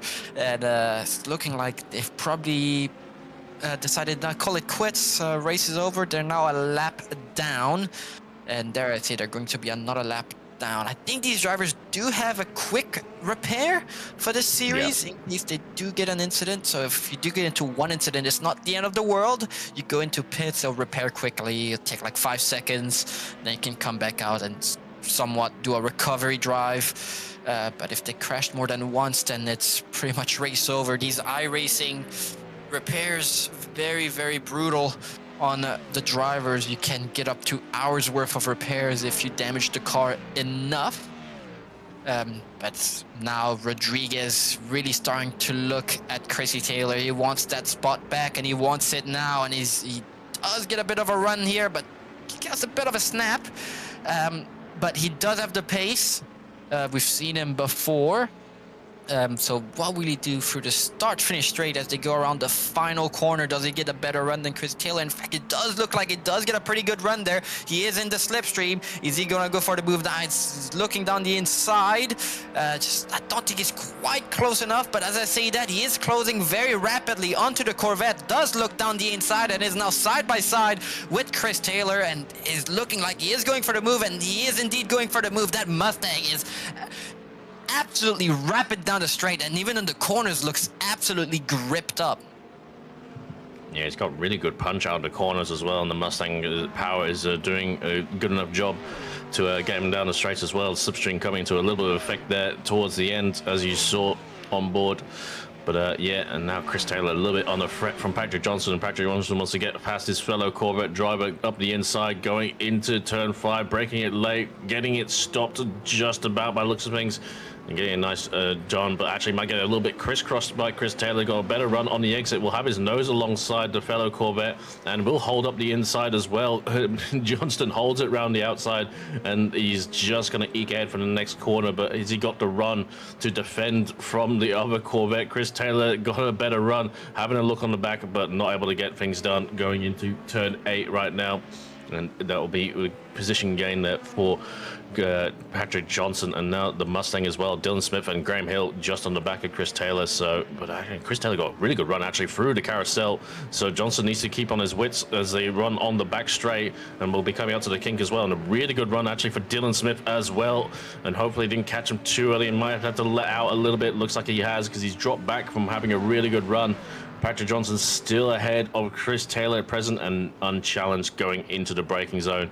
And I think that move will be done and dusted at present, but I'm sure Chris Taylor will still fight things off. But yeah, Rodriguez doing a good job to just recover from obviously his early mistake that will be ruined, because I think he really is got really good pace out there right now. And obviously the Mustang, kind of unlike last season, we didn't see barely any Mustangs in iRacing, but this season we've seen a lot of them, and particularly at these tracks they seem to be going a lot better than they have done in recent years. Proper race car, really. that Ford Mustang. I mean, look at the top 10. 7 out of the top 10 are. Ooh, Mitch Hobbs goes off and unfortunately does meet the wall with his front end. There, looks like he did get tapped, and hopefully does not get too much damage. But that was a pretty hard hit onto the wall, and that does not help the car right there. So, and we did see him speak on intercom a little bit, so I'd like to assume he wouldn't be too happy with that one.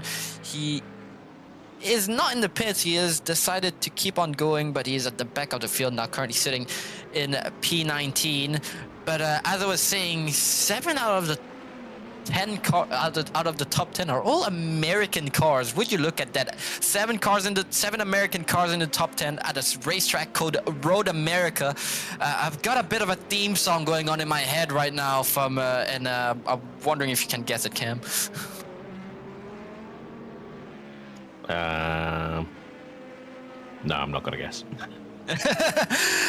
Fortunately, I can't really mention it on stream. It is not very family friendly, to say the least.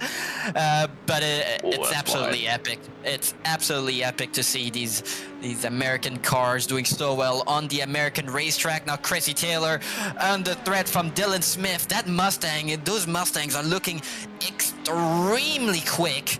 There's just nothing these Corvettes seem to be able to do. These Mustangs are quick down the straights and they're also quick in the corners. Dare I say, OP car and closely following behind Dylan is actually Graham Hill as well. So Chris Taylor, well, the Corvettes in general have their work cut out for them, to say the least. Yeah, had a little bit of a bad run out of carousel, and now the Mustang is in the slipstream as well, coming up the last corner. Don't think he'll get there in time, unlike Rodriguez. Getting closer, we'll just stay in the mirrors, but yeah, I was going to say we're just approaching the corner now. Kind of need to be well alongside. You can't just send it from far back, especially as it's not really much of a break. Imagine a small break and maybe a down change at most for these GT3 cars going through turn 1. It's a very high-speed corner, as Leo Dreyer still leading the way in the McLaren, but Lucas Keys is being quite close to him on this last couple of laps, 4 tenths away.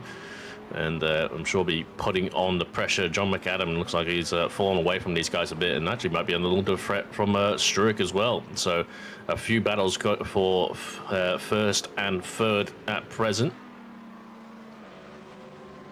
And Rodriguez actually there in the background, already started to catch these guys. He's absolutely flying Rodriguez at, dare I say, in a couple of laps time.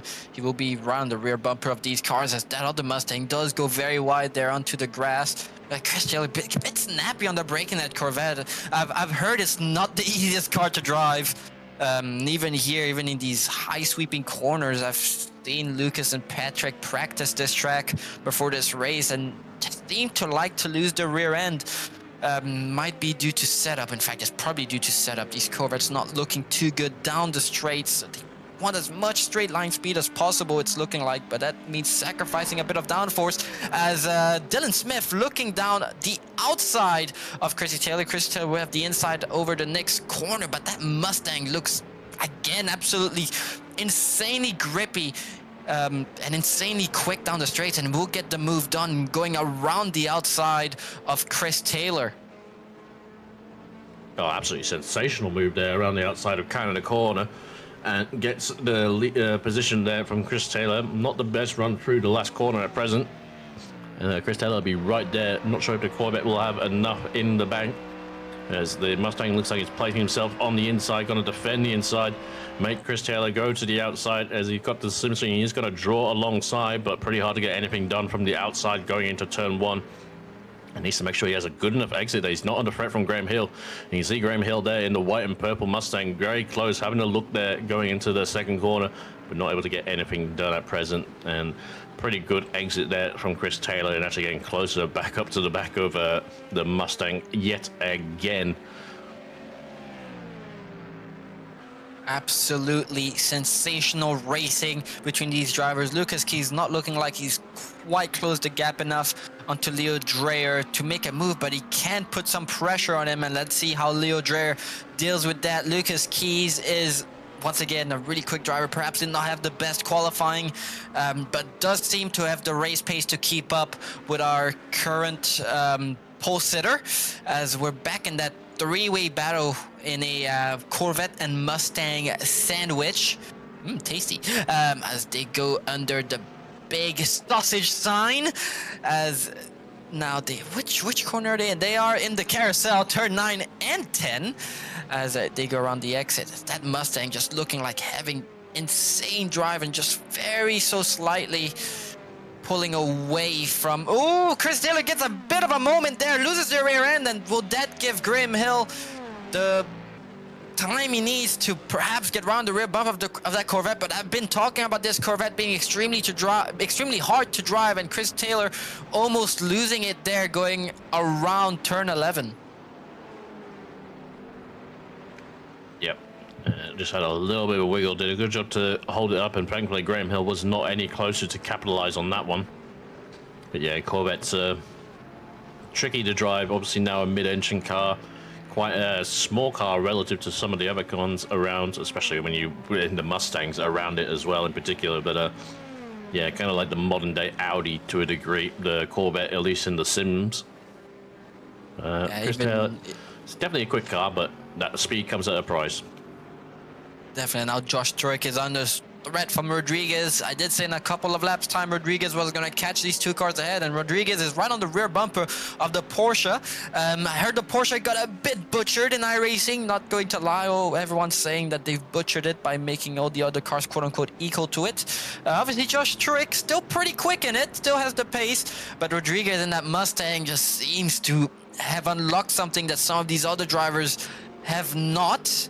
I did notice he does use quite a bit more track than his fellow rivals, but now he's going back out of turn 8 into turn 9 and 10, and we've seen the Mustang in that middle sector be extremely quick. So let's see what Rodriguez can do against that Porsche. Yeah, even relative to all the other Mustangs, John McAdam as well, Rodriguez just looks so much faster and in kind of all places, just feeling, I reckon, a lot more confident all around, and maybe just a lot more familiar at this track and feeling good in the car despite that early mistake. I think he can definitely obviously challenge for the podium, which he is pretty much doing now. Obviously challenging Stewart for P4, keeping in the mirrors of that Porsche. The Porsche is not the straight line wet towel that it is in other sims in this one, but will still be a little bit disadvantaged. Granted, he has got the slipstream from the Mustang ahead, but a really bad run there through Bill Mitchell Bend, and will not set him up well for this last corner as he's fallen back a little bit there from the Mustang up ahead. We'll be able to see what Rodriguez is able to do. Take it away, Tim. No, I think he is he's starting to feel the pressure from Rodriguez. Rodriguez looks extremely aggressive. He really wants that position, but he does still have a bit of strip seams from McAdam. That Mustang of Rodriguez, he does brake very early there. Rodriguez looks extremely late on the brakes there. He does have the P1 Doc's livery. I'd like to assume he is running a P1 Doc setup, but on that Mustang, just seeing that rear view of the Porsche just really shows how much confidence Rodriguez has in his car. It just seems to be one with the machine, and is pushing that Mustang at 110%, yet looks so stable while doing it. I haven't seen him, apart from that moment at turn 1, as you can see, they're going completely off track. This is what I'm talking about, Cam. They're completely off the track. They're off the curb. They drive completely off the curb, and iRacing says, oh, that's fine. That is within track limits. Trust. But as soon as you have half your car onto the grass, it's like, nah, you're abusing the track now. It's okay for every driver other than Tim Gobe. Track limits only for Tim. That's frankly bullied by the Sims. I always get bullied. Everyone bullies me. It's fine. It's fine. I can take it. But not a good run actually from the Stewart through the carousel, and not too bad from the Mustang. But that's Porsche has got enough straight line speed and might be still just picking up a ever so slipstream from the Mustang up ahead. So it'll be interesting to see how Rodriguez tackles this one. A little bit wide there at the last corner, Canada corner, and needs to set himself up well. Stewart is just holding on enough and keeping the Mustang of McAdam just in sight. I reckon that he is gaining from a slipstream a little bit, but I think that Porsche is quite trimmed out as well on the straights. And Rodriguez comes into the pits. Was going to touch on what the case is. A 45-minute race for pits as Lucas Keys inching closer to Leo Dreyer, but not able to get anything done to turn 1 at present. But yeah, 45-minute race. It's hard to say what these cars can do in iRacing. I'm not too familiar. I think we're kind of probably looking at 45 minutes, before they have to. Oh, we got 50% tanks. I'll explain things. I wasn't able to clear that. So yeah, 50% fuel. No. Yeah, we do have confirmed, 50% fuel tank size, so Rodriguez probably electing just to get a stop out of the way, and maybe he can see if he can undercut those guys. I definitely think he can. He does have the pace. He's shown it to us. He's got the pace advantage at the moment. I'm not sure who has the fastest lap. That is not indicated to us. Dare I say Rodriguez might have it, but Leo Dreyer and Lucas Keys are looking pretty racy. They're still pretty much equal as where they were when we were looking at them last time around. So at this point, it's who is going to do a mistake, who's going to mess up perhaps their pit stop. We've seen the races be decided in the pits, and this is looking like one of those races. There you go. We do have the fastest lap, and it is indeed Rodriguez with the fastest lap, and the only driver actually in the 203s with a 203.955. So he's looking very racy out there, Peterson Rodriguez, but closely followed behind Leo Dreyer and Lucas Keys are not too far off. They're under a 10th off actually from Rodriguez. So catching them will be a bit of work, but I say it is still possible, especially if these two start battling a little bit more. We should expect a lot more drivers starting to come into pits as we are just about at the halfway mark of this race, this being a 45-minute race.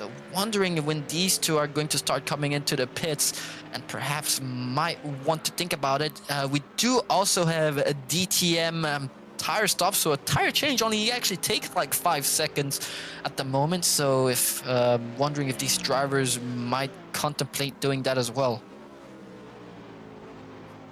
Yeah, I'll rest on your knowledge for that one, because I'm not too familiar whether on the pit stop procedures out there, but I imagine things that we're seeing that again. Yeah, another blip there from John McAdam. I think his connections had a few issues. I noticed at the start of the race and a few in the middle part of the race there, he's had a few it's kind of disappeared and reappeared, so I imagine that's not helping Struik. It might just an extra distraction for Josh Struik. Yeah, it's absolutely terrifying seeing the car in front of, especially when you're battling hard, and as hard as these guys do tend to battle.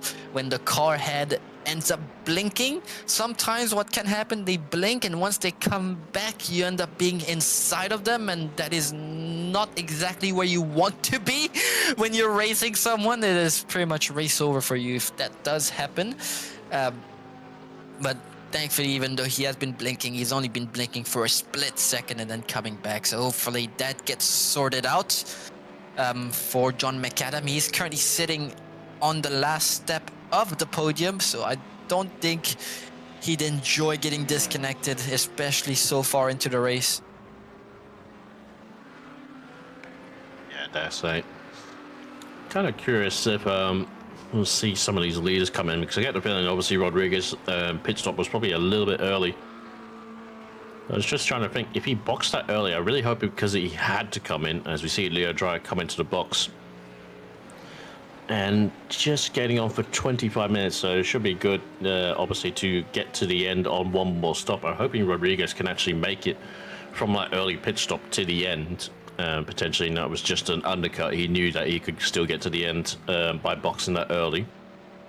It'll be interesting to see how much further Keys goes.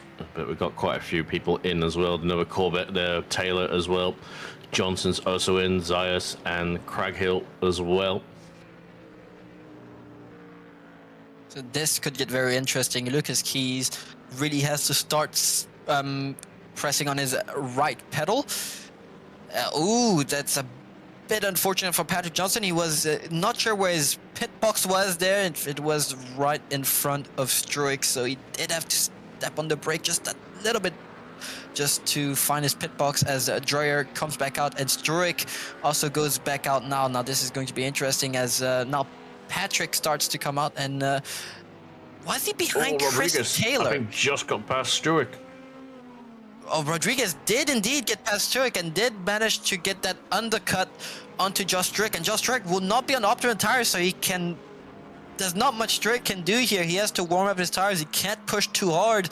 If he does, it could be race ending for Struik, but now he's got a bit of an uphill battle because that Mustang, still holding the fastest lap, is absolutely flying and is now sitting in P6 and only actually 3.8 seconds off Leo.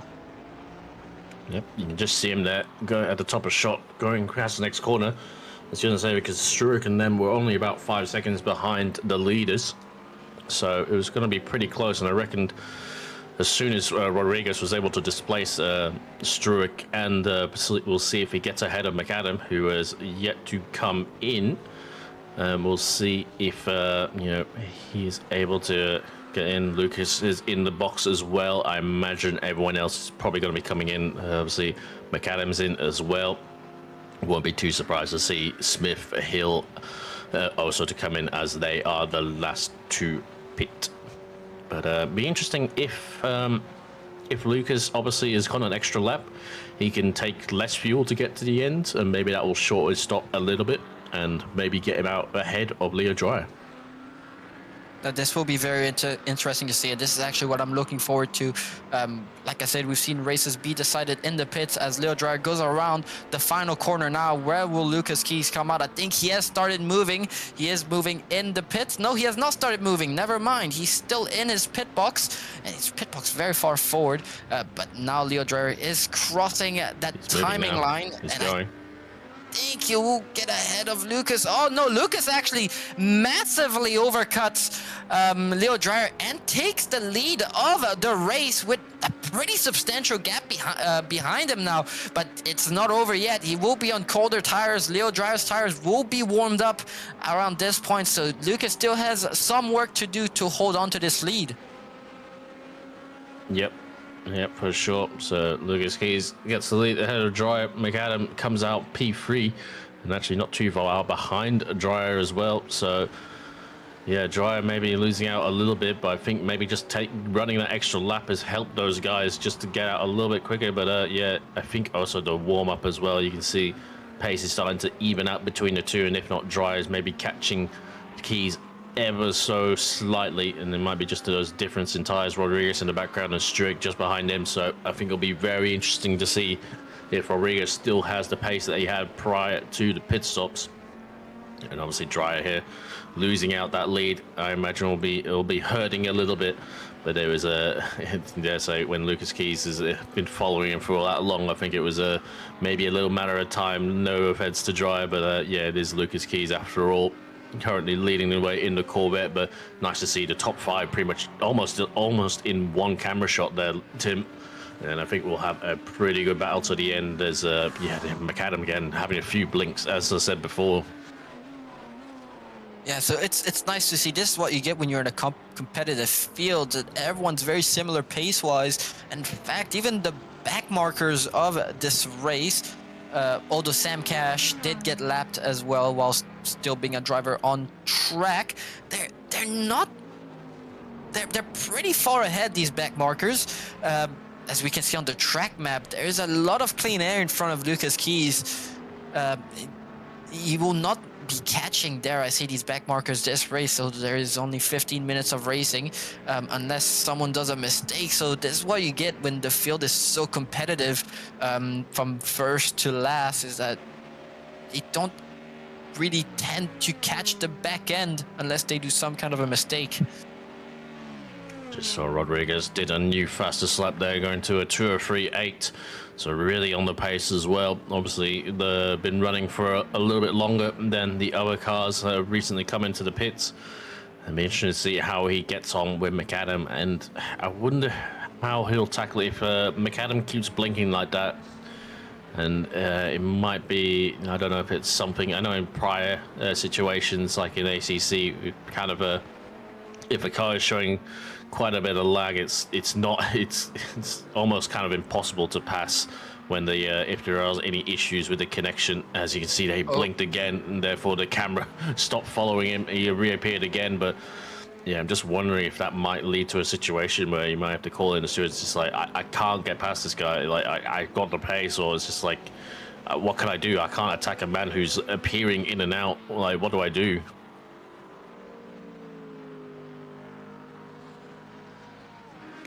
Yeah, it could be just our spectator side, but it has, yeah, it could well be that as well. It's just, I've only seen it with McAdam, and it's a little bit concerning. We'll be interested to see how Rodriguez tackles things on, but it needs to catch up a little bit, and we'll find out when we got just under 14 minutes left on the clock. And some catching up he has to do, Rodriguez. We see a black flag for Graham Hill. So commentator, not commentator, I'm the commentator. Our broadcaster has mentioned that, and perhaps speeding in the pit lane. So if he he will have to do a drive-through and perhaps even a stop and go. It was the timing board having a bit of a moment there. That was McAdam again. Going forward, and Graham Hill dead speed in the pits, and unfortunately will have to go do a drive-through penalty. And dare I say, with 13 minutes of racing left, it's not much he can do at this point, as we're now looking back at the battle between McAdam and Rodriguez, and Rodriguez is massively catching.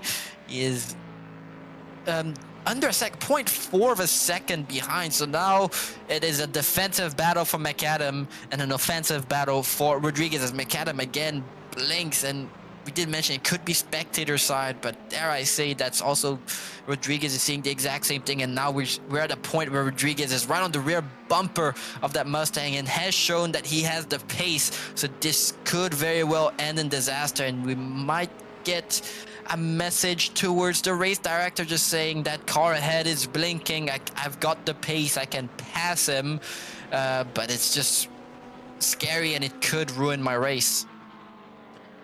Yeah, it's tricky to say with iRacing. I'm not really familiar with the sim, but obviously in other sims we've seen when a car has a momentary loss of connection, it will keep its same inputs from when it was obviously connected. So sometimes I've seen cars go full throttle into braking zones because the connections just had a little bit of a moment. And if Rodriguez is seeing that, it's got to be massively distracting and just complete uncertainty. But maybe he's got some bigger cojones than me, and he'll just try to pass him and not think about it too much. But I would be so just uncertain of what to do.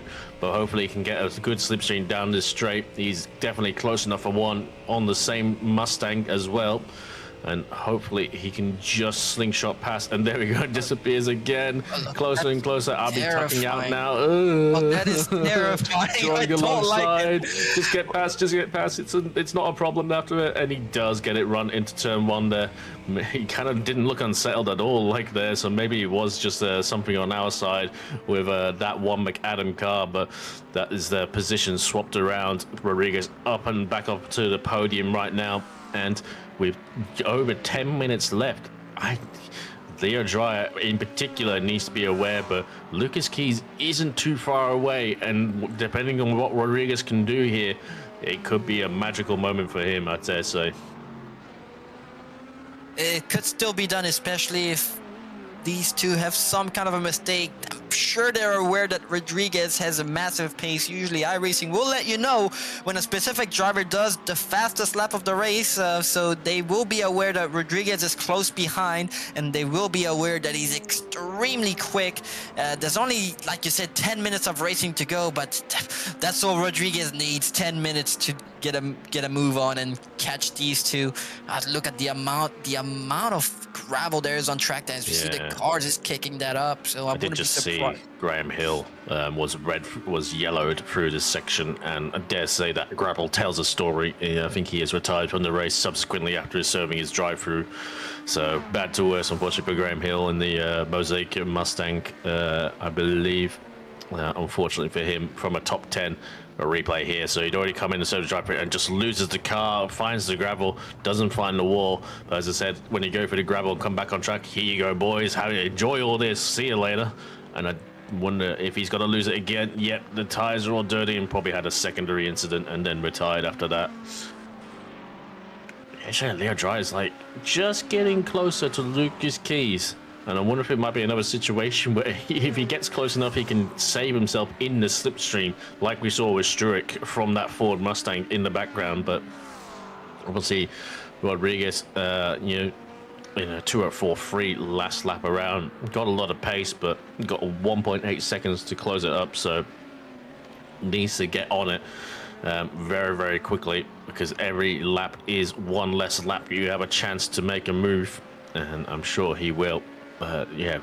Scintillating finish to the end here, Tim, that's for sure. Oh, it's definitely exciting, and it's not over for Lucas Keys. Leo Dreyer very slowly catching up to the Corvette. Wondering if perhaps tires have a thing to do with it. There's a chance that Leo may have gotten a new set of tires, while Lucas Keys has decided to stay on his old set, and I'm wondering if that's having an effect on his pace compared to Leo. So Leo's under a second behind, so that McLaren will start being in slipstream. of in the slipstream of that Corvette. Now wondering how hard Lucas is going to make it for him. And if they do start battling, like I said, it could be enough for Rodriguez to also get involved in that battle for P1. Look at the amount of gravel there. Even on the exit, there's a lot of gravel, but these guys just absolutely sending it, completely ignoring the fact that there's a bit less grip around the track in that particular section as they go through the back straight. Now we've seen the Corvette's not exactly the quickest car down a straight, and the Mustang, and I'm not sure about the McLaren. That McLaren seems pretty equal actually,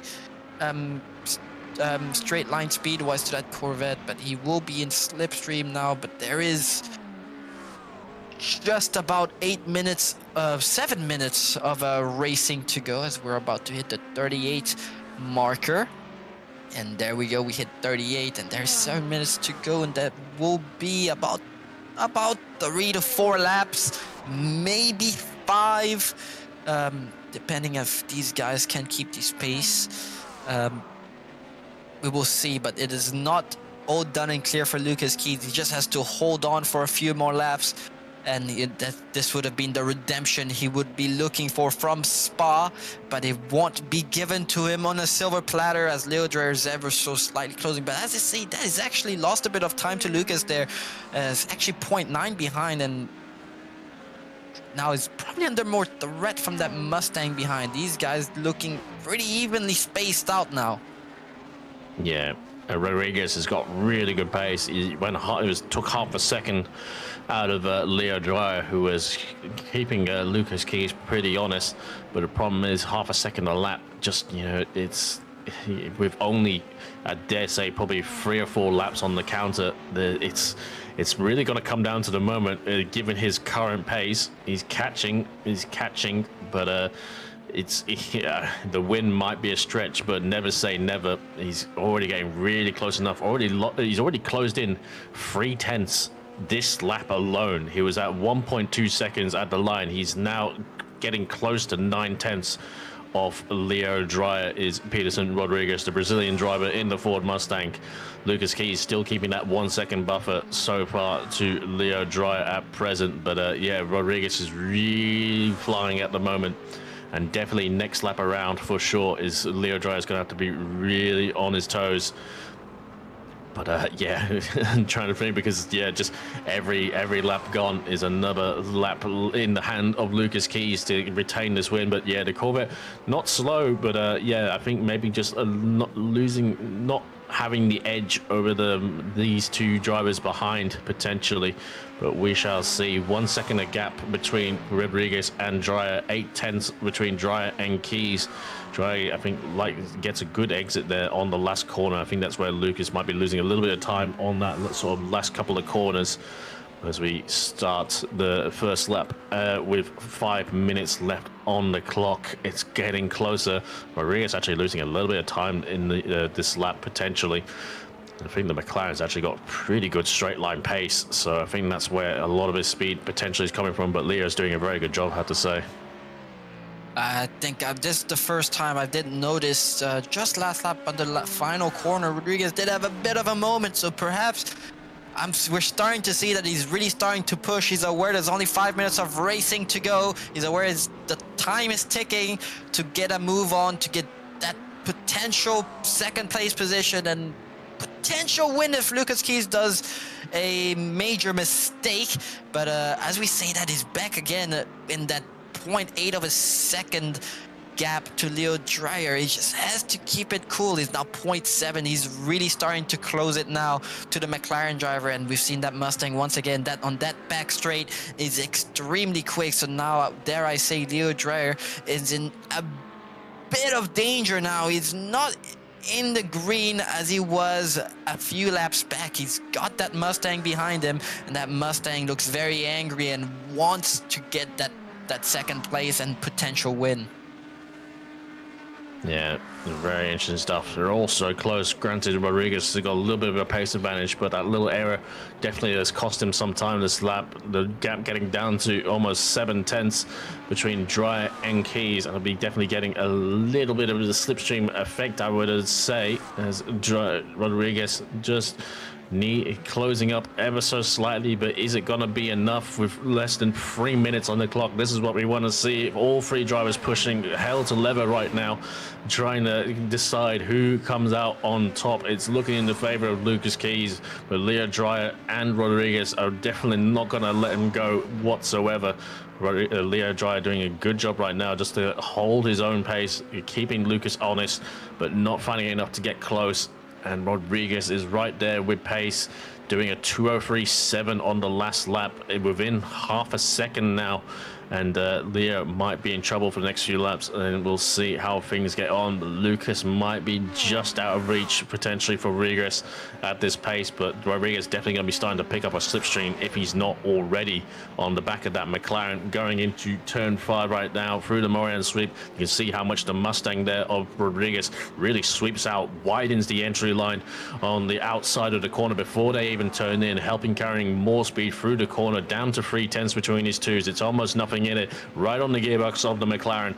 There's Rodriguez at present as we go through the next couple of corners before the carousel, kicking up all the dust and dirt on these drivers. Tim, it's gonna absolutely kick off, I'm sure. This is looking like it's going to be a photo finish for this top 3. Leo Dreyer not quite fast enough to close up on Lucas Keys, but Dreyer now, Rodriguez now under 4/10 behind Dreyer. Now we're back on that back straight. It is very long, and that Mustang is shown to be so strong here. Dare I say that McLaren is in a little bit of danger as he is closing and closing and closing. Dreyer will probably have to start thinking about going defensive there, but there's just so little racetrack left as they go around turn 12 Canada corner, and now they're coming towards the end of the lap, and I think Dreyer might just hold off Rodriguez unless we somehow have one more lap, and we will have actually one more lap as they go through the final corner with 44 minutes to go. So there is one more lap to go. We may have miscalculated here, but this will not be the final lap. So there I say Dreyer is in a lot of danger now. That Mustang will start picking up that slipstream, will start to close in onto the McLaren. It is now officially white flag, so this will be the last lap, and Rodriguez trying to force a mistake on the McLaren, and let's see if he can do it. He's been so close this last lap. He's not been under 5/10 until the very end here for Rodriguez. Dreyer really needs to start pressing on that right side, on his right pedal, and really hope that Rodriguez cannot catch him for that back straight. Yeah, a good run, but the McLaren showed a really good straight line speed down the main straight as well. So Rodriguez, it's going to be this lap or never. Leo going somewhat little defensive going into this corner and may not have helped his entry too much at present, but going through ever so slightly, and Lucas Keys is just right there as well. Half a second, the top 3 all in one frame as we got half a lap to go, going through hurry downs now and down to turn 8, and it's getting also close. Everyone's gonna have to set themselves up nicely for a good run through the carousel, because it's gonna prove decisive on that back straight, as I think that's gonna be the only opportunity for any of these guys to have a move running through the carousel now. Leo looking closer to the back of the Corvette of Lucas Keys with a good run off the exit, and way closer to Lucas Keys actually than Rodriguez to him, vice versa. Going through the kink at present, getting closer, quarter of a second interval, closing ever so slightly down to 2/10, 1/10 now, 1.5, almost 1/10, and Lucas has to defend going into Canada corner. Leo gonna hold it around the outside, keeping his nose alongside,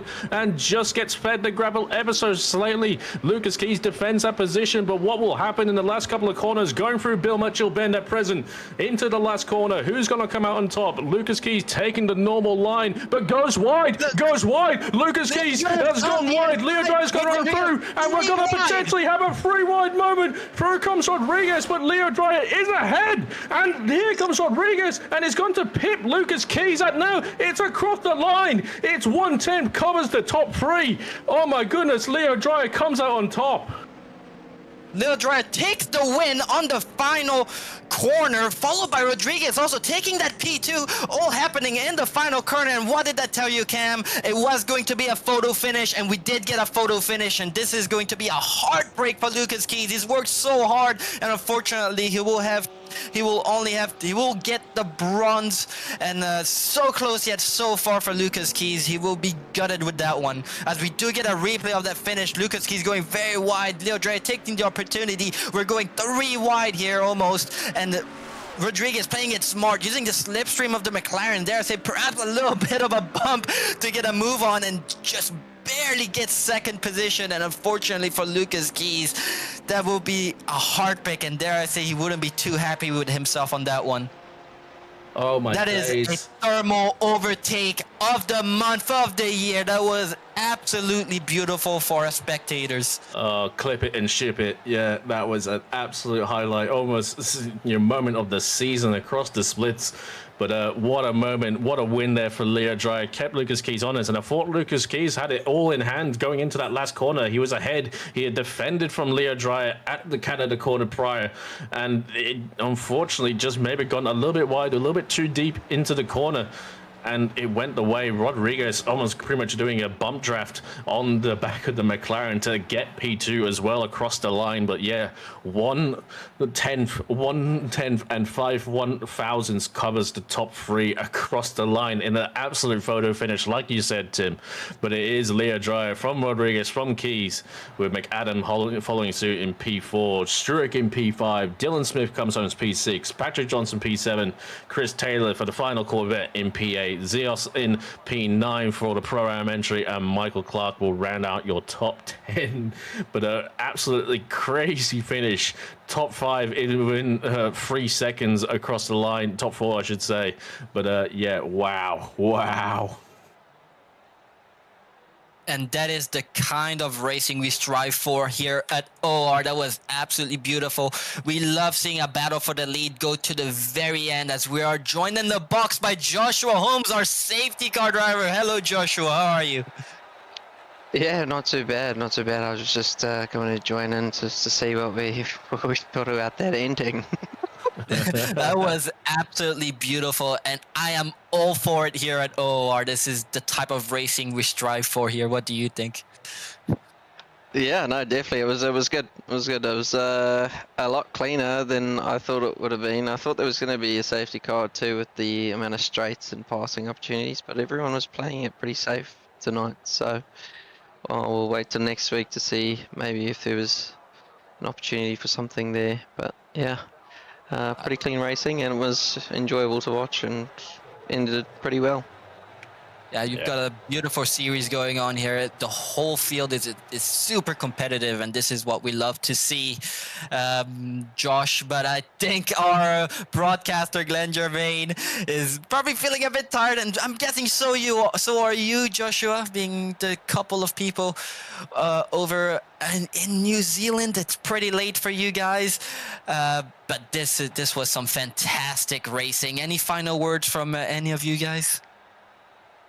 No, I think it's well done. Thank you everyone to putting the series on. Thank you, Glenn, to obviously broadcasting as well. We'll keep it tight as well. Obviously tomorrow we'll tune in for LMU WEC at 7:30 AEST, followed by Split Red in back to ACC as well for Laguna SECA. But Road America delivers yet again in iRacing. It did last season for iRacing, has done in season 3, and yeah, congratulations again to Leah Dreyer present. But yeah, that'll be us for tonight. Thank you to you, Tim. Thank you very much to Glenn on the broadcast, and thank you obviously Josh for helping running the iRacing series. But I'm in Cameron Fitzleplay. We'll round things off and say good night, and tune again tomorrow for Split WEC and Split Red. But yeah, bye for now and have a good night.